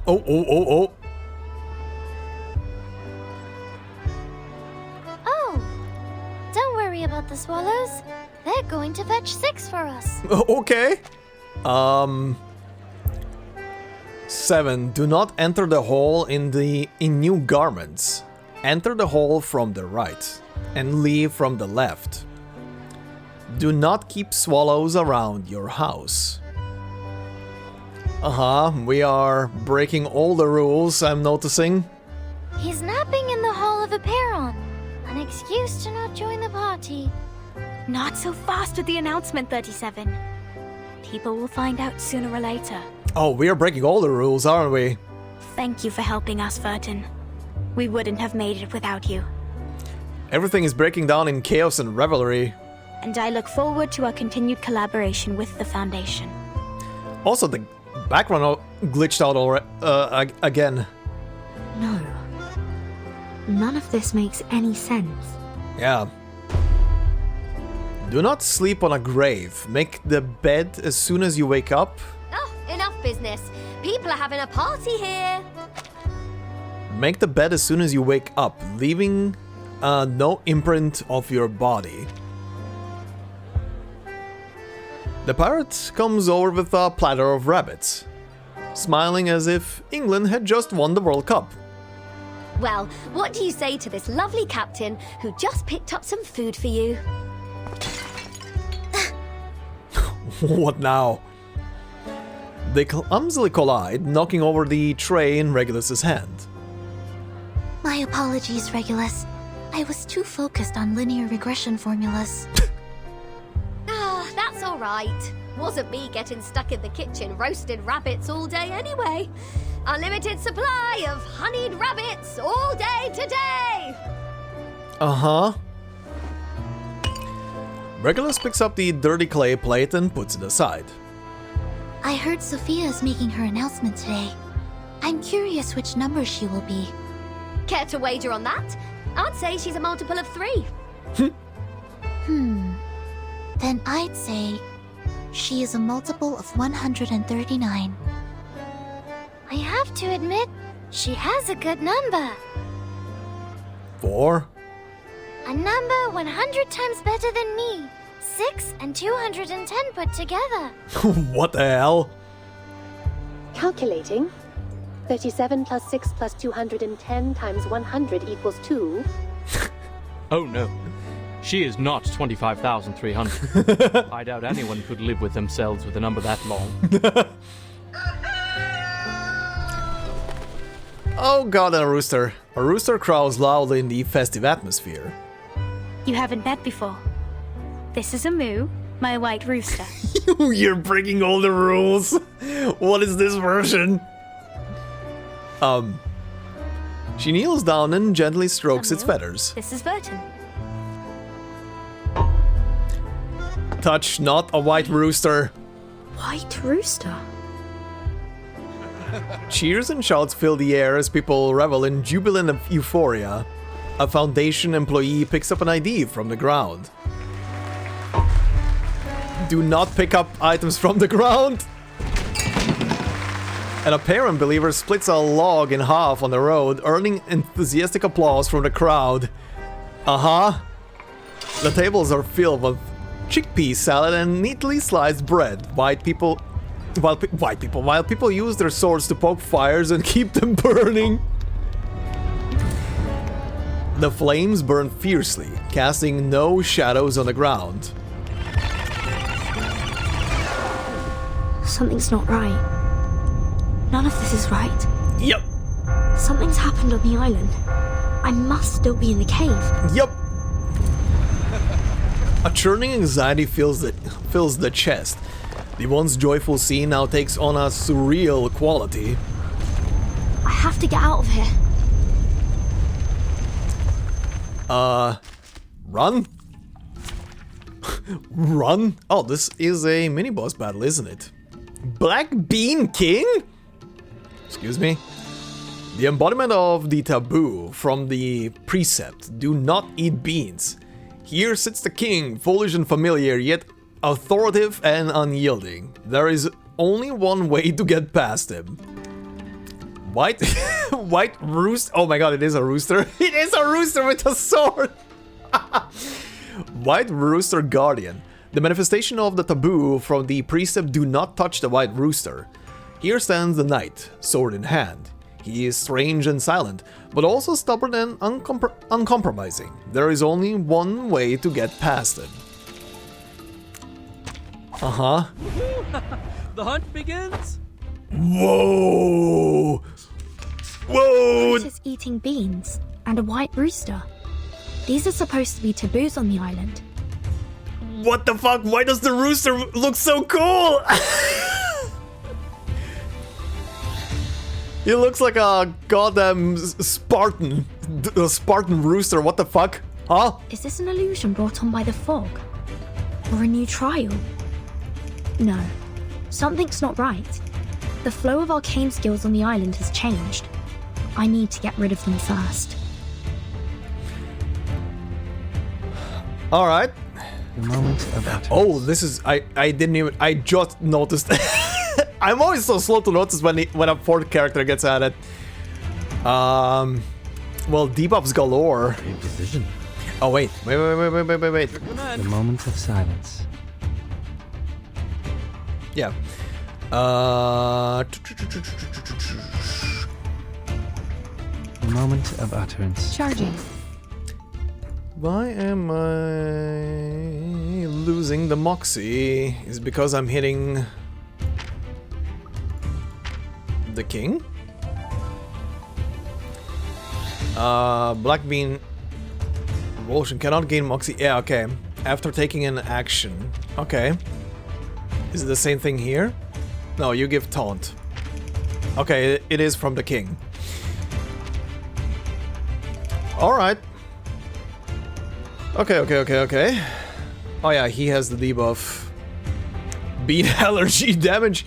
Damage bonus minus 5% taken, and damage taken reduction minus 5 after 5 stacks. Change to severe bean allergy.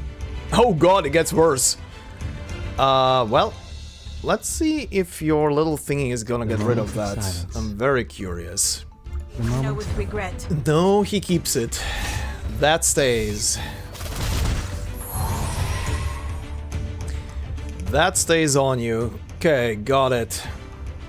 I was expecting something worse. What did you do? Taunt. Okay, counter. Draws the enemy's attention when taking certain attacks. Become the priority of the attacker. I mean, fine, I was hitting you foremost anyway. White Plume Guard. Okay, that's a buff. Cannot gain Moxie though. Okay. Good for me, I guess. Time to get rid of the rooster and then get the king. With everything I have.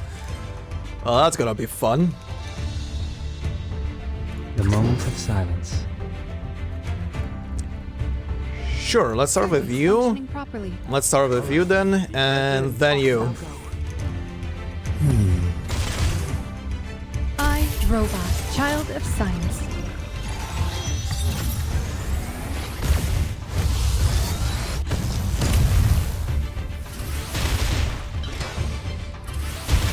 Holy! Give me a hand, friends. I can't do this alone. Okay, he lost a lot of health.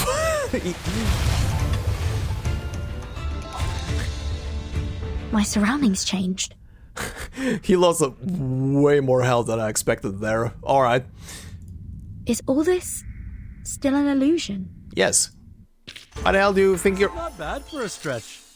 Well, look at you. I'll give you one for now. You actually did something. You actually stretched. Looks like the way we came. What the? But it's a little different. Where am I going? I'm headed toward... Could be false. I'm headed toward the future.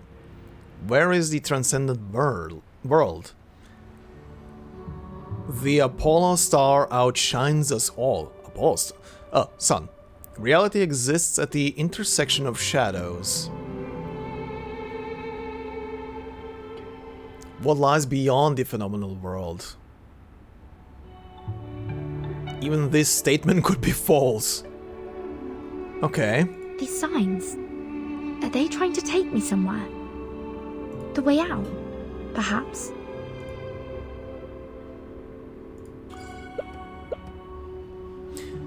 An ethereal scorn permeates the air. There is no option but to continue on. Everything is false. What is the ultimate truth? The transcendental world lies beyond the empty. Okay.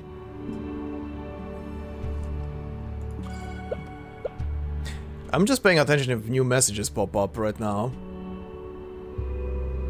But I don't think so. Observe, think, and you will find it.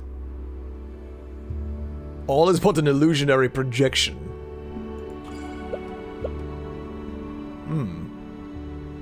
Where am I? Where am I? Where am I going? Where... Okay. That was interesting. Couple of the same message all over the place. The distance to the sun can be calculated. Even this... Yeah, okay. I dwell within the form. Within my form.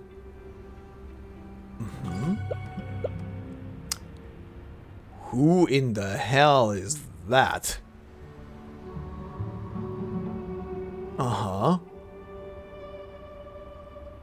Vertin! Where are you going? Oh, okay. I made some coffee for those clever eggheads. Enough to mend their broken souls after turning their backs on it for half their lives. Fancy a cuppa as well? Here you go. Regulus, it's a violation of their scripture. You mustn't consume any beans or bean-based products. Yeah, the great sacred scripture again. Hey! Think you can just walk away from a pirate without breaking any rules? Let's see you try. Ha! Now you must have the beans. Or you can pick them all up. According to their rules, I'm not to eat things off the ground, or pick them up for that matter. Though, this mountain of beans isn't going away by itself. Fortunately, it doesn't appear to be too stable. A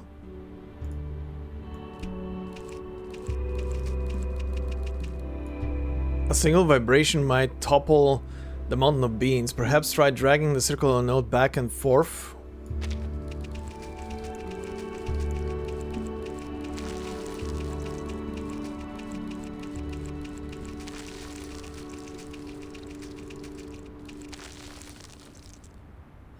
Okay. Completed? Oh, okay.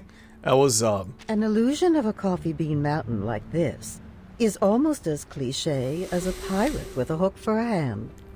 Hi. This is an interesting spot to find you and listen to you now. How's it going, ma'am?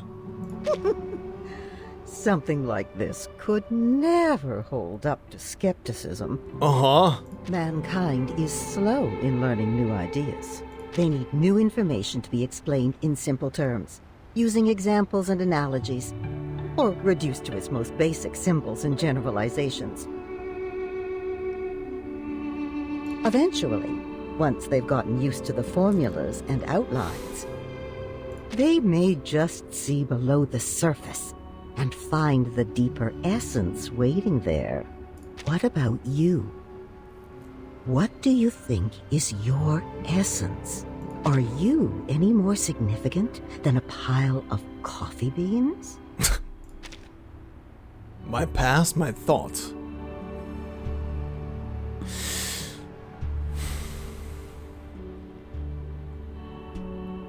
What do I think is my essence? What do I think is Vertin's essence? Her thoughts? Huh. My thought. Ah, the mind, the soul. But do they really exist?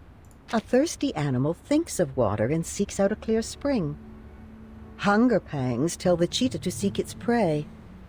The fear of isolation tells the flamingo to seek the safety of her flock. Every action we have ever taken was prompted by a natural impulse. Sparks of electric current that can be tracked, observed, predicted. Perhaps our thoughts, desires, and our minds are only the sum of these minute reactions of cause and effect. Perhaps none of us truly exist, darling. Uh-huh.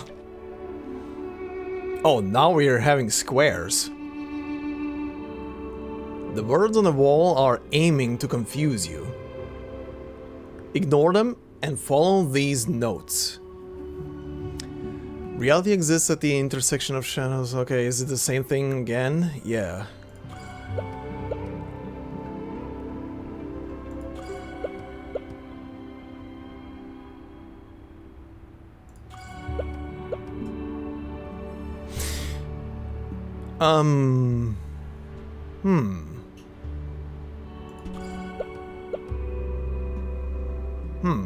Okay, that's 37.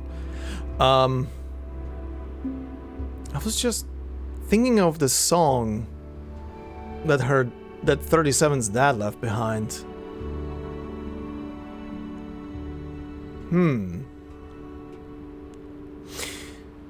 Oh. Vertin! Where are you going? We're still in a meeting. You'll have to leave from the left. But I came in from the left. Why would I leave the same way I came in? Oh no! You've made a mistake. Now you must stay behind bars until you prove the four-color theorem. Be careful not to make another mistake, or you'll be thrown into the Gorgon current and confined there forever. You look worried. Don't be. We're friends. I will defend you in court. I will try my best to reduce your sentence to trisecting angles with an unmarked straight edge and a compass. Uh-huh. I have to leave, but not from the right. There must be a way to reverse left and right. Whoa, okay. Wild. Alright. So then left or right can be reversed as easily as changing your frame of reference. How can we hold people responsible for their actions when we use such malleable definitions? We lead our lives according to these strict rules. Rules that are always changing definitions. It's too much for this old brain of mine. Why not simplify our definitions? To learn about the world like we were kids once more. Let's begin with math. Could it be as mutable as left and right? Could there be a hidden integer between 3 and 4? Is 1 always 1? Or is it just our frame of reference? The truth endures. You are right. Could there be hidden integers between 3 and 4? Is 1 always 1? Or is it just our frame of reference? The truth endures. But where is it then, this everlasting truth? Have you ever seen it? Have you basked in its radiance before? Maybe the shadows on the cave wall are our true reality. Maybe the sun is just another prop in our shadow theater.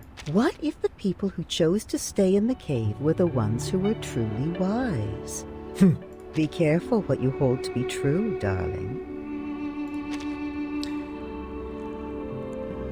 Interesting. Any new messages in the back? Observe thing, even this statement could be false, whereas this... Where is the... No, same messages again. Okay. Who is next? Hi? Sonetto? Timekeeper, are you leaving the banquet? Perhaps we might go somewhere quiet. I wanted to speak with you about linear regression. Terribly sorry, Sonetto. I really must be leaving. Wait! Perhaps a more impromptu debate? I have some fresh ideas about our past discussions. Could I trouble you to help me refine them? The storm is gone. We have time to enjoy life again. You don't have to keep checking your watch or your task list anymore. But time still is against us, and I haven't any left to spare. Not even to explain myself to Sonetto. I hate to be rude, but I need a moment of peace. If only I could turn everything silent. Oh no.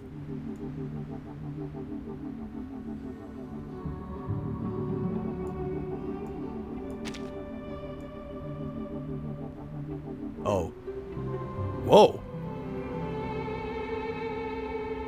Whoa.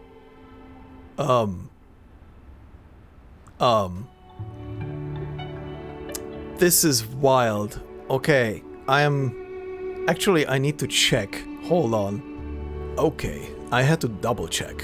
But, just to clarify, I know that most of you will know what is happening right now, but my system sounds have been brought literally to zero.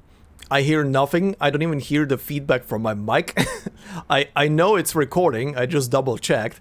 It's recording, still recording the game music and everything else normally. It's just, for me, everything is muted. So I'm gonna leave it on this just to see if it should probably revert in a moment.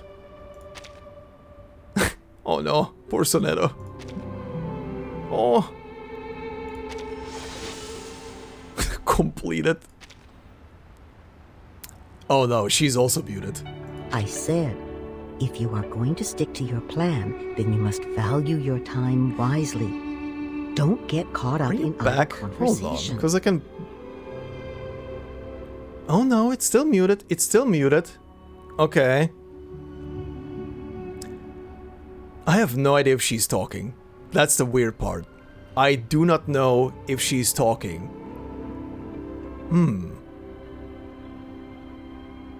I kinda wanna check. Okay. So she is actually speaking. I literally just confirmed that. She is actually speaking. So she is muted. I re-enabled the sound for myself right now. Because I wanna hear her, at least. So let's see if it's gonna mute it if I continue. Be firm in your determination, but careful not to go too far. Otherwise, your silence may be taken as a slight. And should they retaliate, what then? That's no peace, but a silent war. Okay, it's back to normal now. And peace will not return until one side concedes, even if they are blameless. Doesn't that seem unfair?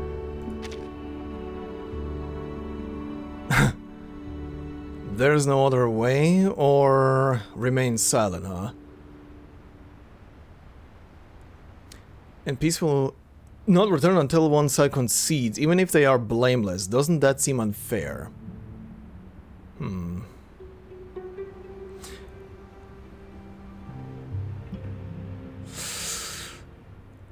If you're going to stick to your plan, then you must value your time wisely. Don't get caught up in an idle conversation. Be firm in your determination, but careful not to go too far. Otherwise, your silence may be taken as a slight. There's no other way. There's no other way. How decisive young people can be. You don't stop to ask who ought to take the blame, or if it is right that the innocent concede to the guilty. You only want peace, and damned be the costs. We can only hope that your snap judgments will always choose the right side, darling. Uh-huh. Okay. This is so weird.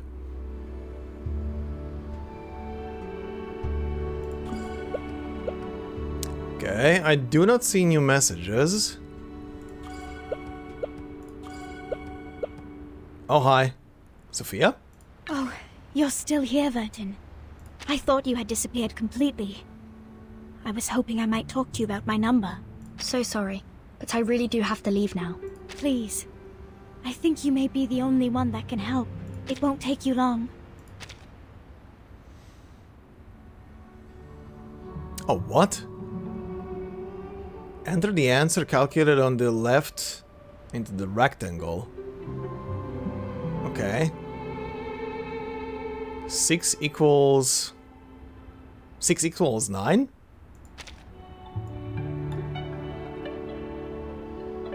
Is your number 69? What? Oh, no. 69, I'm an idiot. I was... See, that's why I don't do math. 66. A double 6? No? Huh? Does it want me to enter a single digit? 6. A perfect number. But it isn't my number. Okay, I will be honest with this. This was very confusing. This was very confusing to look at. Because I was thinking it's literally asking me to type in the two numbers out of the two results. Because equal to equal. Not that it's asking me to put in the same number as here and here individually. Let's try again. Reset the calculation for me. Back to 0. Okay. Put in asterisk and 0 and we can continue. Okay. 0.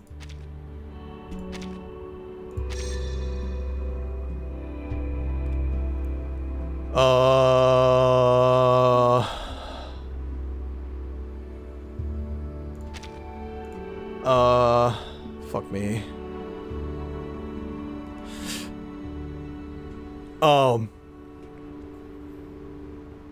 I see what it's doing now. No. That can't be my number either.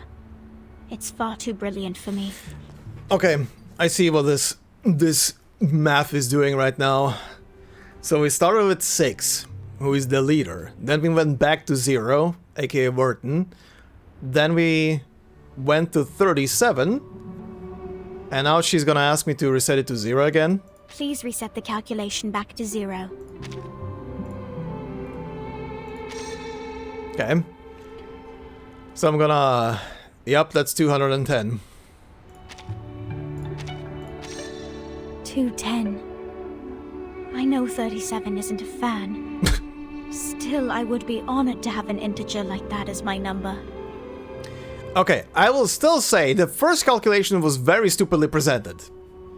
Especially for people who are not versed in math. I was literally thinking it was asking me, hey, here is an equation, it equals the equation on the other hand. Put both of these in. Whatever. Doesn't matter.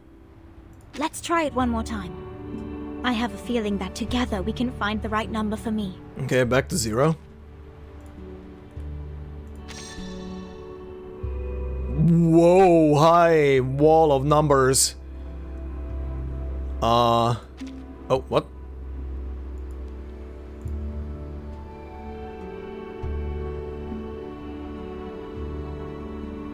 Enter 0 again? Whoa. Well then. Who am I? An old question. Indeed. It can't be as simple as your name. A name, after all, is only worth what meaning we give it. Bewildered by their own existence, man turns to the ultimate truth for answers. But soon enough, they come to see the truth is also beyond their ability to comprehend. That is when the fear catches up with them. So they put aside their search for truth and look for something more straightforward. A simple answer. Enough to satisfy a frightened child, caught between a comforting lie and something more frightening than the truth. That might be no truth at all. And if that is so, how can we know who we are really? I am who I am. I don't know. I am who I am. Very good. Perhaps the truth lies hidden in the question. Hold tight to that answer, darling. A bit of elderly advice. There is no greater treasure. One day you might be amused by this idea. When you see yourself from someone else's eyes. That is an interesting sentence. Did she mean a literal? Literal? No?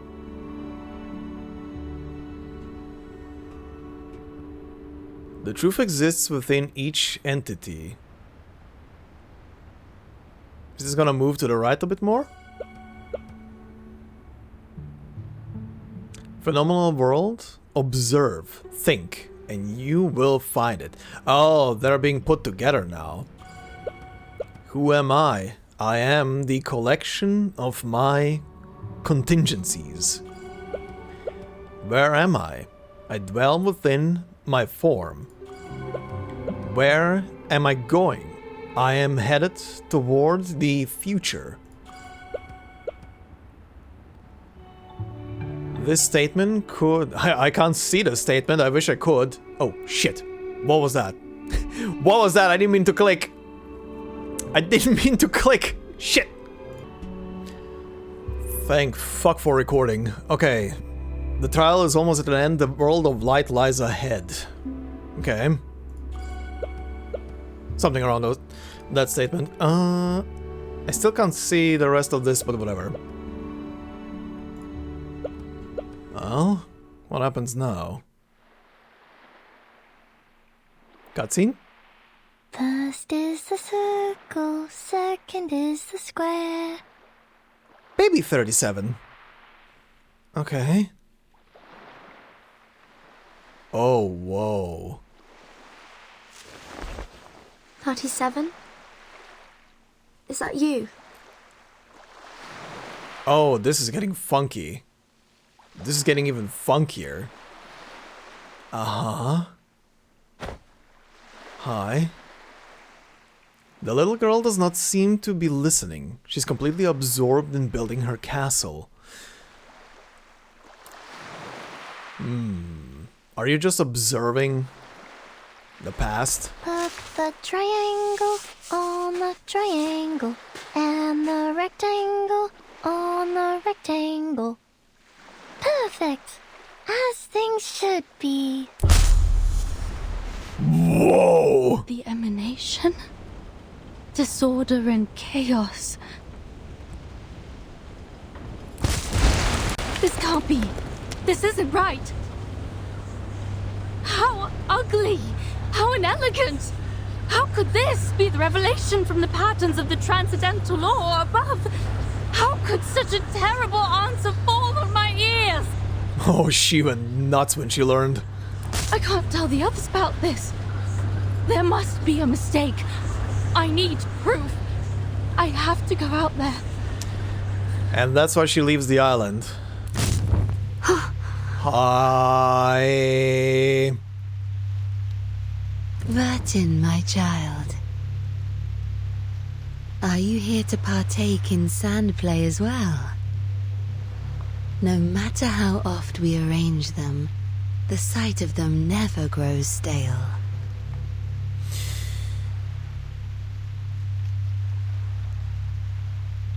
Huh. Huh. I'm gonna let this play out. I have a thought right now. Alas, I shall destroy it.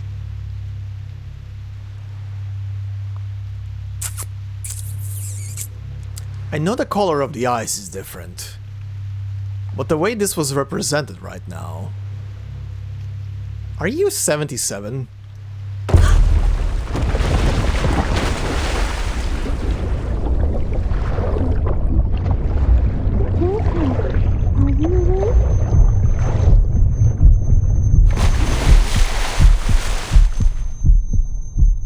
Consciousness is snapped back to reality. Is Arcana 77? They did say that 37 never saw her shape amidst the others. And Arcana was on the ship.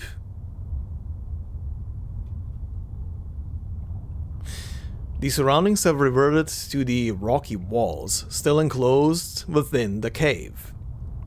37 stands with her head tilted, looking curious. I think I had a terrible dream. What did you dream? You had a terrible dream.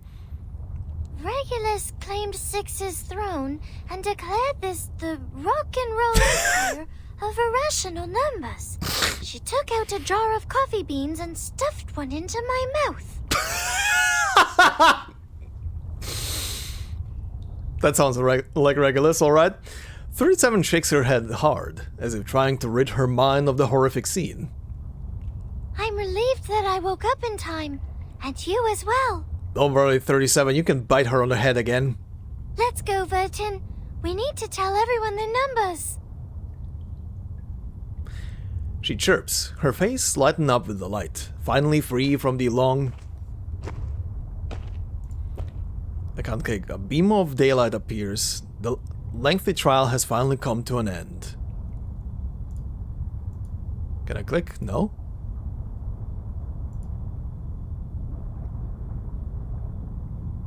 What's happening?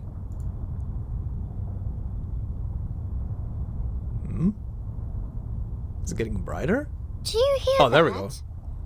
So many people out there. That was kind of stuck. Must be Sophia here to pick me up. I told her she can wait for me outside. Don't think that's Sophia. Sophia! Also, why can I not click on... It's like my mouse is not... What?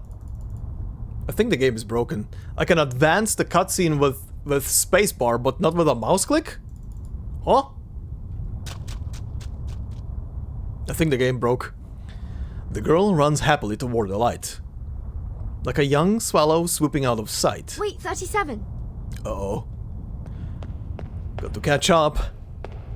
Got to leave this place at once.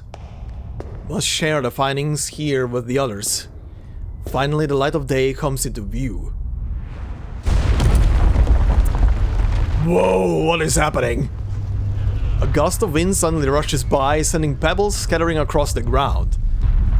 The all-too-familiar stench of sulfur fills the air. It is unmistakably the smoke of war. What?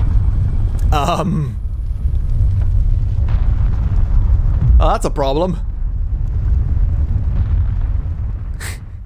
Is the island getting bombed to shit? Uh-huh. Unfinished tune. Oh, hello. What are you? Oh! This is new. What is broken shall eventually be made whole. A Timekeeper Moxie. Uh-huh. Starting Moxie plus 25. Incantation draw limit plus 1. Oh. The Timekeeper starting Moxie is increased. Generates 2 rank 1 precast incantations for a targeted ally. Oh, remove the rightmost non-ultimate incantation in the spell dock and grants Moxie plus 10 to the Timekeeper. Ooh. This sounds nice. And something else. Wine brewing season. Uh-huh. A verse from an unknown source recorded on a scroll. Wine brewing season. Bang. In a distance, something falls. The cup drains the wine. Tired eyes dry out the sun. Everyone clings to the remaining days. The body speaks to its guest. Who builds also uses the same hand. To destroy, to peel open the rock walls. The scar is a perfect circle. A death tied with a knot. Thus, the end. Only it remains. The wilderness. Everything extraneous, swarming in. Just like that, they talk about a bottomed sky. Aha. The wave of art. Whoa, what the f... Hi? Where the hell is this taking place now? On the other shore?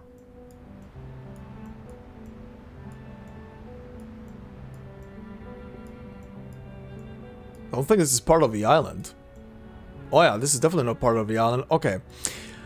But I think this is where we're gonna stop for today. Okay, that was a lot of shit to take in. That was a lot of shit to take in. Now, I don't know if I'm obviously correct with what I just said about Arcana there, but the way that was represented from... Actually, I don't even know if that was 30... I mean, it was 37's voice actress, so it had to be... So it had to be in that first frame, had to be her. Hold on, I can view that. I can view that very quickly, so... I can see... Go down. Go down. Down, down, down. Yeah, this one. Harmony 1. Back then, we held on to our fairy tales with unwavering conviction. Chaos 2. But like all great stories, the narrative takes a sudden twist. Destruction 3. And now the world will be destroyed and reborn in fire. The way this went... So it goes from 37, an innocent little kid playing, to her mother going insane after learning the truth, and setting out into the world to learn more, and then Arcana. They do look similar, and I did say earlier that the apparition, the shadow that was left of 77 in the cave was doing those same crazy eyes as Arcana when it was going crazy. Now, obviously, the game hasn't told me yet, so I appreciate it if none of you say anything. But I'm gonna go under the assumption right now that 77 is Arcana. That she just went mad. And this is the end result. The hair color is still at least the same. Yeah.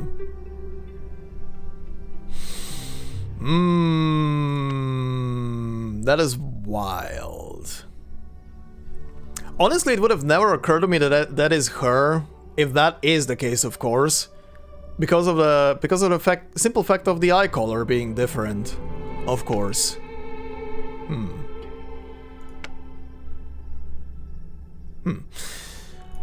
Okay. Okay. Yeah, I think I'm gonna leave it at that. I'm gonna leave it at that. We'll see next time. For now, that's at least what I'm picking up from that whole part. So we'll see. Oh boy. I'm gonna go ahead and digest that. What just happened, and for my thoughts for the next time, and see where this is taking us. But yeah, anyway, Thanks guys, hope you enjoyed. If you did, please consider leaving a like. If you're new to the channel, consider subscribing and the memberships and stuff like that, you know the drill. Thank you very much to the members that are already supporting, much appreciated, and yeah, I will see you all in the next one. Until then, hope you have a fantastic day wherever you are, and until then, bye bye.